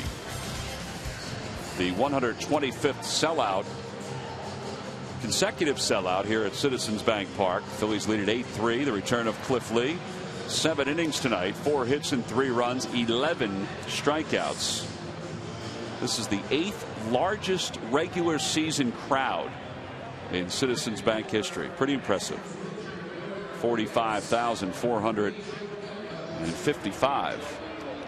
Well, a lot of people want to see Cliff Lee's return tonight, and these are the lucky folks who were able to do it. Absolutely. 45,000 plus here tonight. All of us. Danny Baez, the new pitcher for the Phillies. He'll take over for Lee as we begin the top of the 8th. Joe Inglet will pinch hit for the Astros. And he swings at the first pitch. Howard knocks it down. The ball stopped by the bag. 1 away. Some funny hops out there tonight. You know, it's early in the season. You know, the field trying to get settled in. And a lot of balls have gone out there and gone straight down on the infielders. And that one looked like it did that too. It didn't take a hop up. Almost like it's AstroTurf. Yeah, well, it's just, you know, they do such a great job, Mike Bucholder and his crew, with this field and this great surface. But, you know, like I said, it's early in the spring. Here's Bourne. He has grounded out twice and struck out. He's had a quiet night, which is a good thing. The 1-0 from Baez in there for strike 1. This field just looks beautiful. Walking out on Tuesday before the first of the on deck series. I mean, it looked as lush as it will look on a summer day. It does. And they've just done a tremendous job. And sometimes, you know, the dirt is, you know, still has to settle in. Oh, it is one of the prettiest sights in all of baseball, Citizens Bank Park. And when it's as electric as it has been, even these first couple of days, well, I'm not going to find too many places better around Major League Baseball. Yeah, tomorrow has more drama. You know, with Roy Oswalt facing the team that signed him and he pitched with for so many years, was an all-star, and he'll be pitching against Houston tomorrow. It would have really been fun to have Jay Happ pitching against the Phillies too, even though they did see him once last year.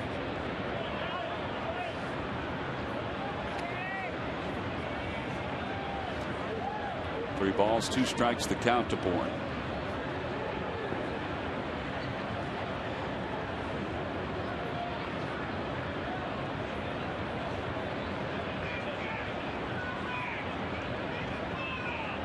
Swing and a miss. Bourne down on strikes for the second time in the game.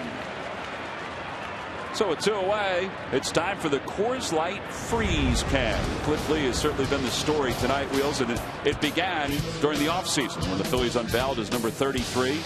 And the excitement as he walked in from the bullpen tonight, it was loud here, folks, and that's a great sign. Missing and then found. And that's right. Welcome back to Philly, Cliff Lee. Coors Light Freeze Can brought to you by Frost Brewed Coors Light. And he just goes out and pitches 7 innings. No walks and 11 strikeouts. Didn't rise to the occasion at all. Angel Sanchez 2 for 3. And it's 1 ball and 1 strike to Sanchez. Well, those jerseys, you know, folks didn't mind changing from the Lee 34 to the Lee 33. He's out there watching the game. You know, a lot of guys will go in, ice up, or do some things that they have to do. This guy, he's just different. People ask all the time about the 5 starters. You know, do they work out the same? They are all very different in the way they go about their business. Softly hit to third. Polanco charges. 1 hop throw. And Howard can't handle it. That'll be an error charge to Polanco.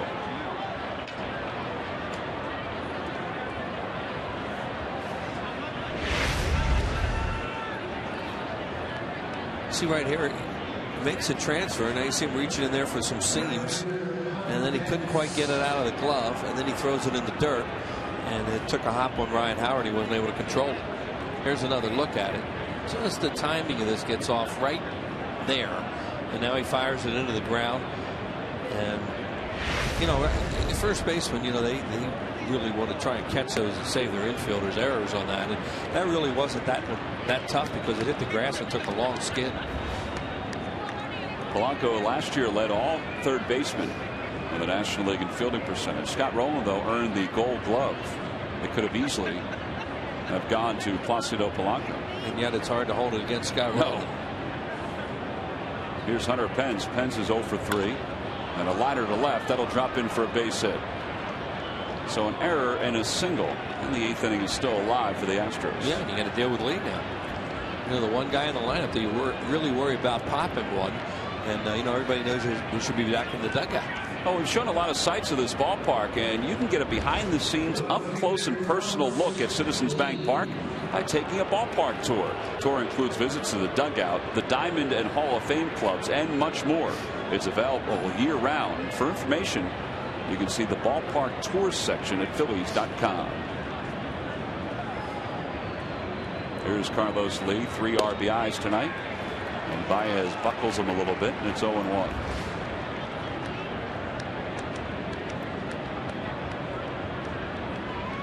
See his numbers against Baez for his career.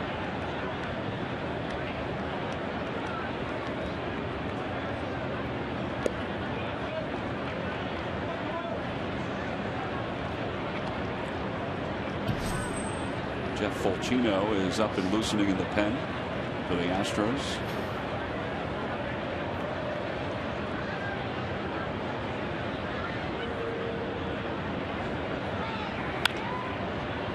Over the head of Dave Clark, and it's 1 ball and 2 strikes. It's not often that there are 2 players from Panama in one game. Carlos Lee, originally from Panama, and Carlos Ruiz from Panama. 1-2 the count.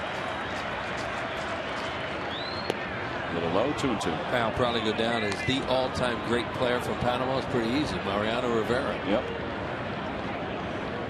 You talk hitter, this guy will be in the conversation. Yep, absolutely. Another great hitter from Panama is a guy named Manny Sanguillen, who played for the Pirates back in the 70s. And Rennie Stenton on that team.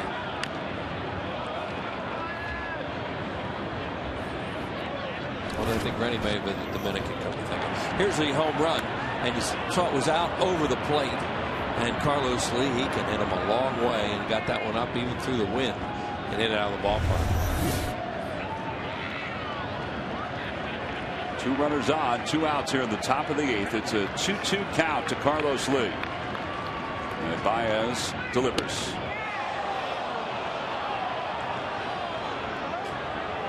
Mind of another great Panamanian player, and that's Rod Carew. Yep. Talk about hitters. And Carew will go down as the best hitter for Oh, yeah. Well, now that name came up. Runners go, and a liner foul. And it remains 3 balls and 2 strikes. Well, that's when you miss with that 2-2 breaking ball. We talk about it all the time. You almost have to figure you can throw it again on 3-2, but pitchers usually don't want to. They'll go to a fastball then, and the hitter's locked in on a fastball. And Lee just kind of headed that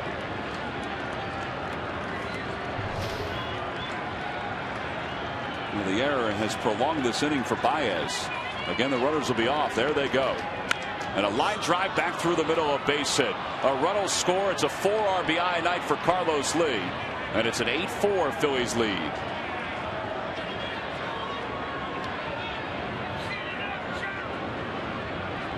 Well, you talk all the time about give 3 outs in an inning. You give major league teams more than 3 outs an inning, a lot of times you get in trouble. And it doesn't mean that Baez can't get out of this thing. And here comes Rich Doobie out to talk to him, try and settle him down. They're going to get Madsen up. Probably didn't want to use him necessarily tonight, but may have to. Here's Carlos Lee. I mean, listen, you get this guy 3-2 and then throw him a fastball. He is really a good hitter. They use that term professional hitter. That's Carlos Lee.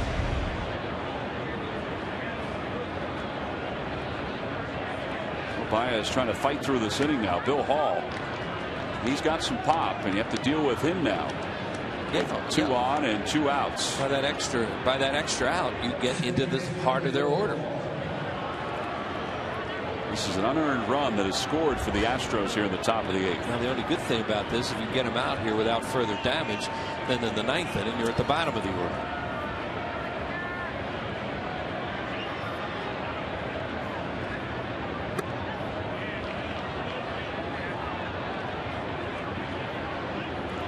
Hall is 0 for 3 with 3 strikeouts.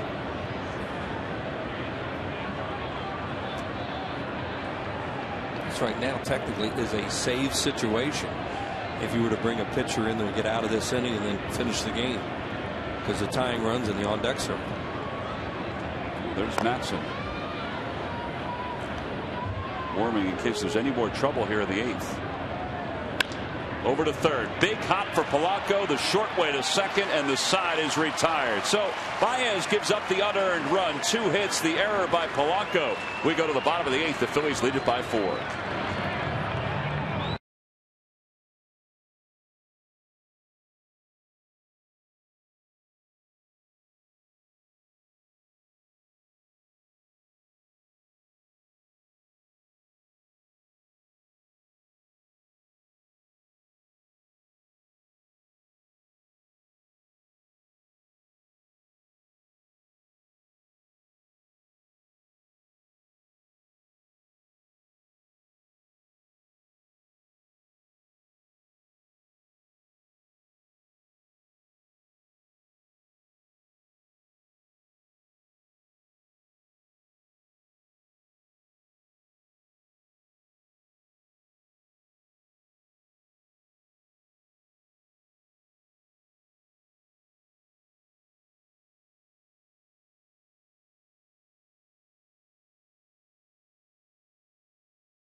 Two and one with a 5.51 ERA last season for Houston.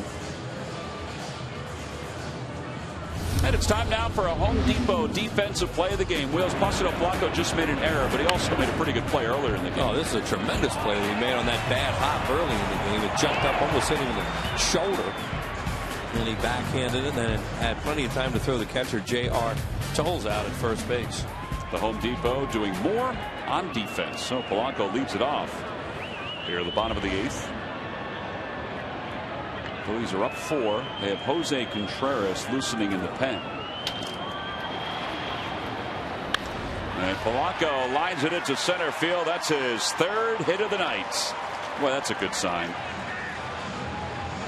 He didn't have a great spring offensively. Obviously, it was slowed because of the elbow problem, but it's a good sign to see him getting on base here tonight. Yeah, hitting some balls hard, and you know, those are typical Placido Polanco hits too. Line drives, he hits a lot of balls hard, and he hits it all over the place. Well, that's 13 hits now for the Phillies. And Rollins, who has 2 of the 13 hits. He and Ryan Howard got called out on check swings the last 2 times up. And normally the home plate umpire will ask for help on those, especially when the pitches are up like that. Because the pitches were down because you think they're looking down and you don't really see the guy swing. You can really tell, but you know, in this case, no help was asked for. And we showed the replay of both of those checks, and it looked like both Rollins and Howard checked their swing. Mm-hmm. Well, that's not saying a home plate umpire can't make that call. It's just a much easier call for either the first or third base umpire, depending on which way the hitter is. Here's the 1-1 outside, 2-1. In this case, of course, would have been the third base guy, Jerry Lane.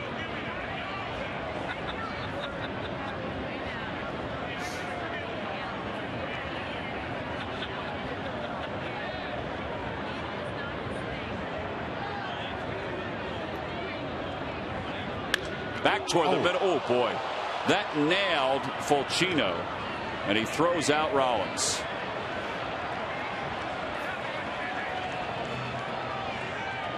Jimmy had a pitcher in spring training with a line drive like that, and that one really drilled Fulcino. It was right at him.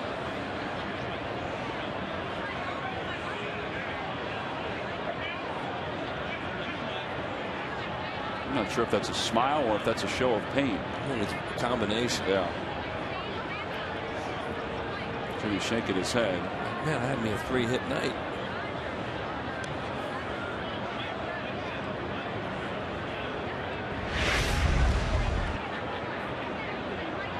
It goes right back at him. Hit him on the left. Yeah. It looked like it hit him on the thigh, but watch how fast this comes back at him.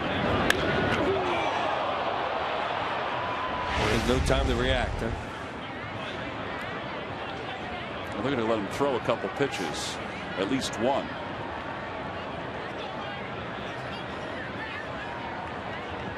When he's, you see what he's doing out there, stretching and all that. It definitely hit him on the way it looks like it's his left leg. Yeah, no protection.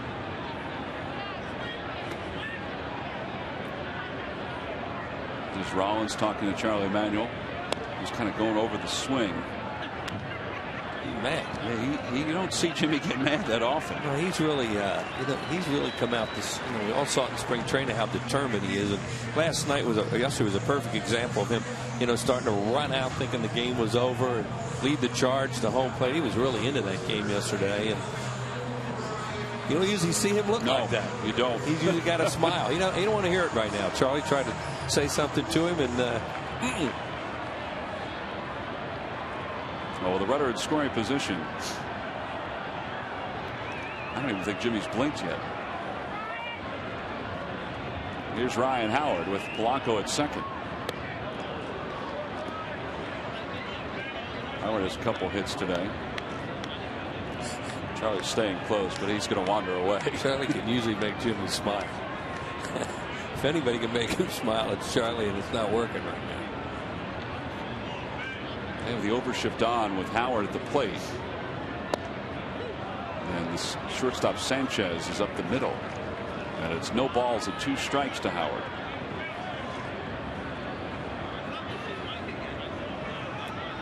Here you see the alignment.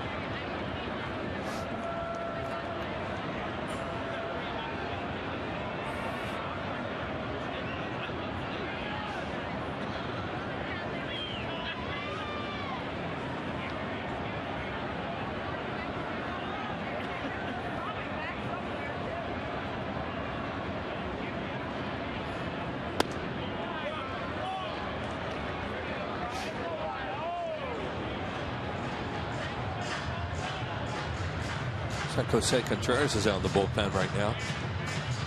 Maybe he'll pitch the 9th inning. It is not a save situation. Well, no way it can be for him to start the inning. Well, that was a pretty good pitch for Howard. It came in at 96 miles an hour. And there are 2 outs with a runner in scoring position. Hey, tonight after the Phillies game, see what all the talk is about when the undefeated Philadelphia Union match up against David Beckham and the LA Galaxy. Landon Donovan's supposed to be back as well. The Union at Galaxy tonight after Phillies postgame live right here on the Comcast Network. JP Della Camera and Taylor Twellman will have the call. The Union off to a 2-0 start. The Galaxy 4-1 so far. Talk about star power. Galaxy with Beckham and Landon Donovan and Bruce Arena as their head coach.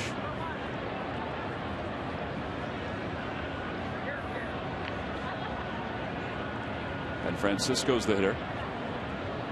And Francisco loops it into right, a base hit. Rounding third, heading for almost Polanco. The throw by Pence, cut off by Wallace, and it's back to a 5-run lead.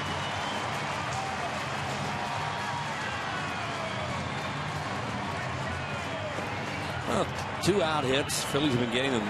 The first game, of course, they got 2 strike hits last night and yesterday, and tonight they're getting some 2-out runs. It's just a guy making contact. That was a good pitch Fulcino threw him. He fought off a fastball up and in. Polanco got the slide sign there from Raul Ibanez because they look like they're going to let it go through, and then they cut it off. So when in doubt, slide. Well, that's 4 RBIs tonight with 2 outs, and the Phillies lead it 9-4. I should say 4 hits with 2 outs that have driven in runs. Yeah, And those 2-out runs are always a big part of a team because it demoralizes the other side and it really gives energy to the team doing it. 1 ball, no strikes, the count to Ibanez. A chopper to the right side. Hall flips underhand to second, and the side is retired. The Phillies, though, get another run on 2 hits. They leave 1. It's time for the 9th inning with the Phillies up by 5 and Jose Contreras coming on.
Come from behind and beat the Astros. Tonight, they lead it in the 9th inning, 9-4. The 2010 Phillies video yearbook, Great Expectations, is now available on DVD.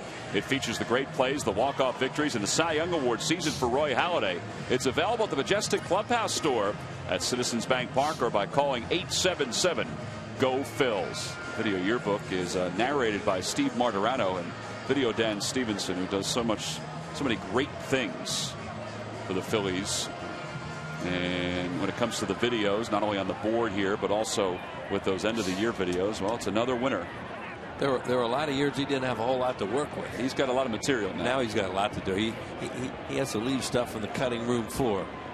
Jose Contreras hit his first ball game for the Phillies. This is not a save situation, but Contreras is the Phillies closer until Brad Lidge comes back. He had a good spring, and he delivers a pitch off the outside corner to Chris Johnson. Sometimes, fans get confused by the save rule, and, we got to sit here and think about it. But last inning, there was the potential for a save. If you had brought a pitcher in at that point, and he got out of the inning, and then pitched the 9th inning and finished the game. But now, with a 5-run lead, with a guy starting, he cannot pitch himself into a save situation. Nor does Charlie want to even think about something like that.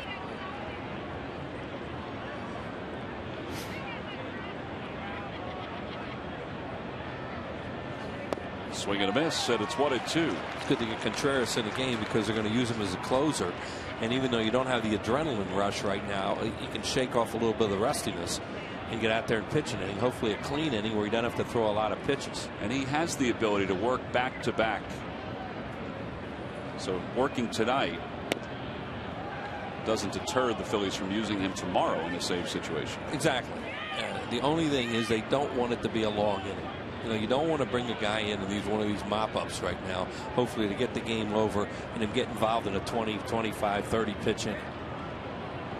2-2 the count. Here's Ryan Matson. And a liner toward right center. That's going to drop in for a base hit. He just served it right over the head of Valdez. A leadoff single for Johnson. Ryan Matson had a great quote when he was asked about the closer's role. He said his goal is to be out there and pitch for the 24 other guys and his family. And whether he replaces Brad Lidge or Contreras replaces Brad Lidge, it doesn't matter to him. He just wants to win. I mean, he has said all the right things Not that there was any kind of controversy or anything like that, but he has said all the right things since Charlie has kind of alluded to Contreras being the closer. But Charlie has said that Matson will close from time to time, you know, depending on the situation. But I've always been impressed, and I know you have two wheels with Ryan Matson and the way he handles things. But Ryan Matson's one of the solid guys on the baseball team for a lot of years. You know, he's a cut up too. You know, he's one of those quiet needlers. He's going over a little hitting right now. Yeah, well, he's a left-handed hitter, so all he was doing there wasn't about himself, that's for sure. Charlie Manuel was asked the other day when he hadn't made a decision who it would be, and he said, right now I'm leaning toward Jose Contreras. That's the way it's going to be to start. Wallace hits it in the air to left center field, and Ibanez does a nice job getting back to it. And there's one away. Well, coming up after the ball game, don't forget Phillies post-game live. Get all the highlights and a complete recap of this matchup and the return of Cliff Lee. Ricky Bottalico and Chris Coast will be on. Phillies post-game live presented by Pure Auto Insurance. After the game right here on the Comcast Network. Saw Ricky Bo at the park yesterday, and I got a glimpse of Chris Coast on television before the ball game. Yeah, he'll probably come over and visit one of these times. He's busy back in the studio now, though, getting ready for the post-game show. It'd be good to see him again. Well, he was looking good, and we wish him nothing but the best. Yeah, good man. As J.R. Tolles takes a strike, it's 0-1. These guys are caught for a living too. They really have a good feel for the game because they're running the game back there behind home plate.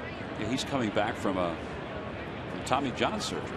Yeah, we saw him last year in Washington early in the season, and he was a part of the Nationals organization. He had hurt his elbow.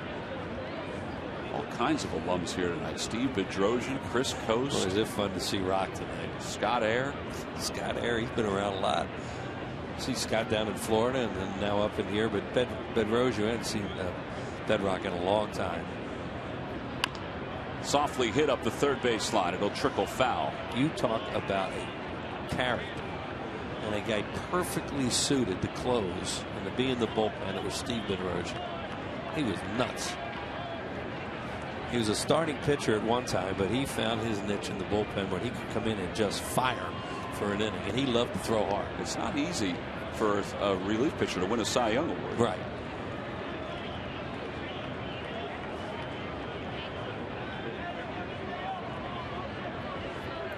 One and two the count to Tolles.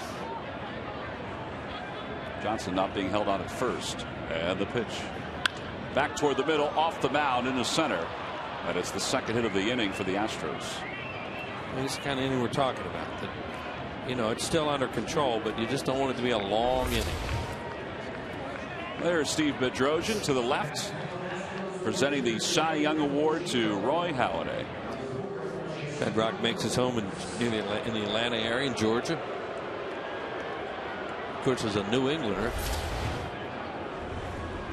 Well, speaking of the Cy Young Awards, lefty, of course, with 4 with the Phillies. Halladay, John Denny, and Steve Bedrosian each have won one.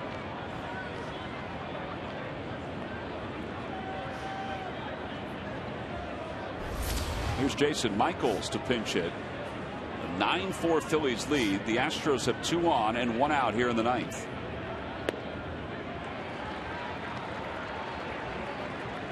And a slider for a strike to Michaels.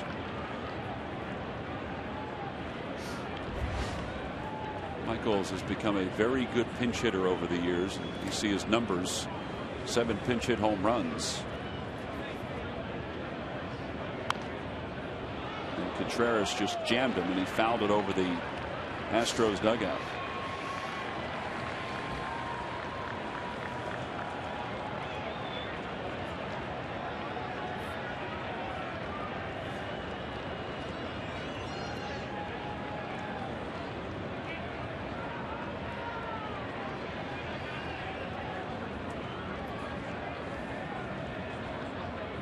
To the count to Michaels. The pitch.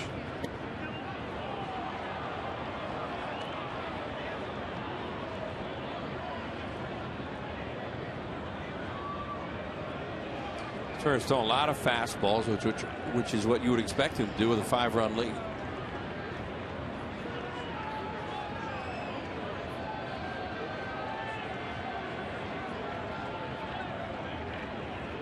Swing and a miss. He got him. Second out of the inning. That was a fastball, too, at 94.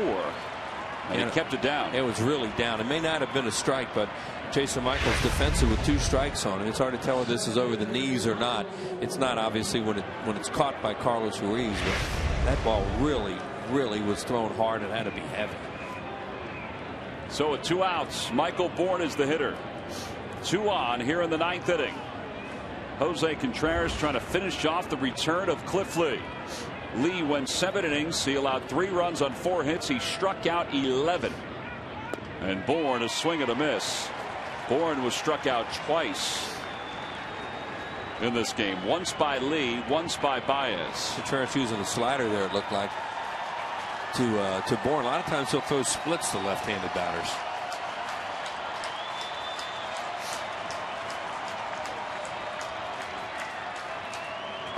On the outside corner, strike 2. So 45,455 coming to their feet. Cliff Lee's been gone for 2 innings, but the energy and electricity is still here in the ballpark. The 0-2 to Bourne. Up high, 1-2. So Carlos Ruiz asked for that pitch. Called fastball, and he put the glove up in the air, and he hoped that after the pitch is down and away, that he would chase.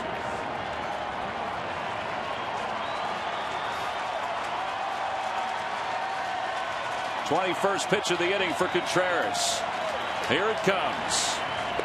On the outside corner, called strike 3. Cliff Lee's return is in the books as the Phillies win it by a final score of 9-4.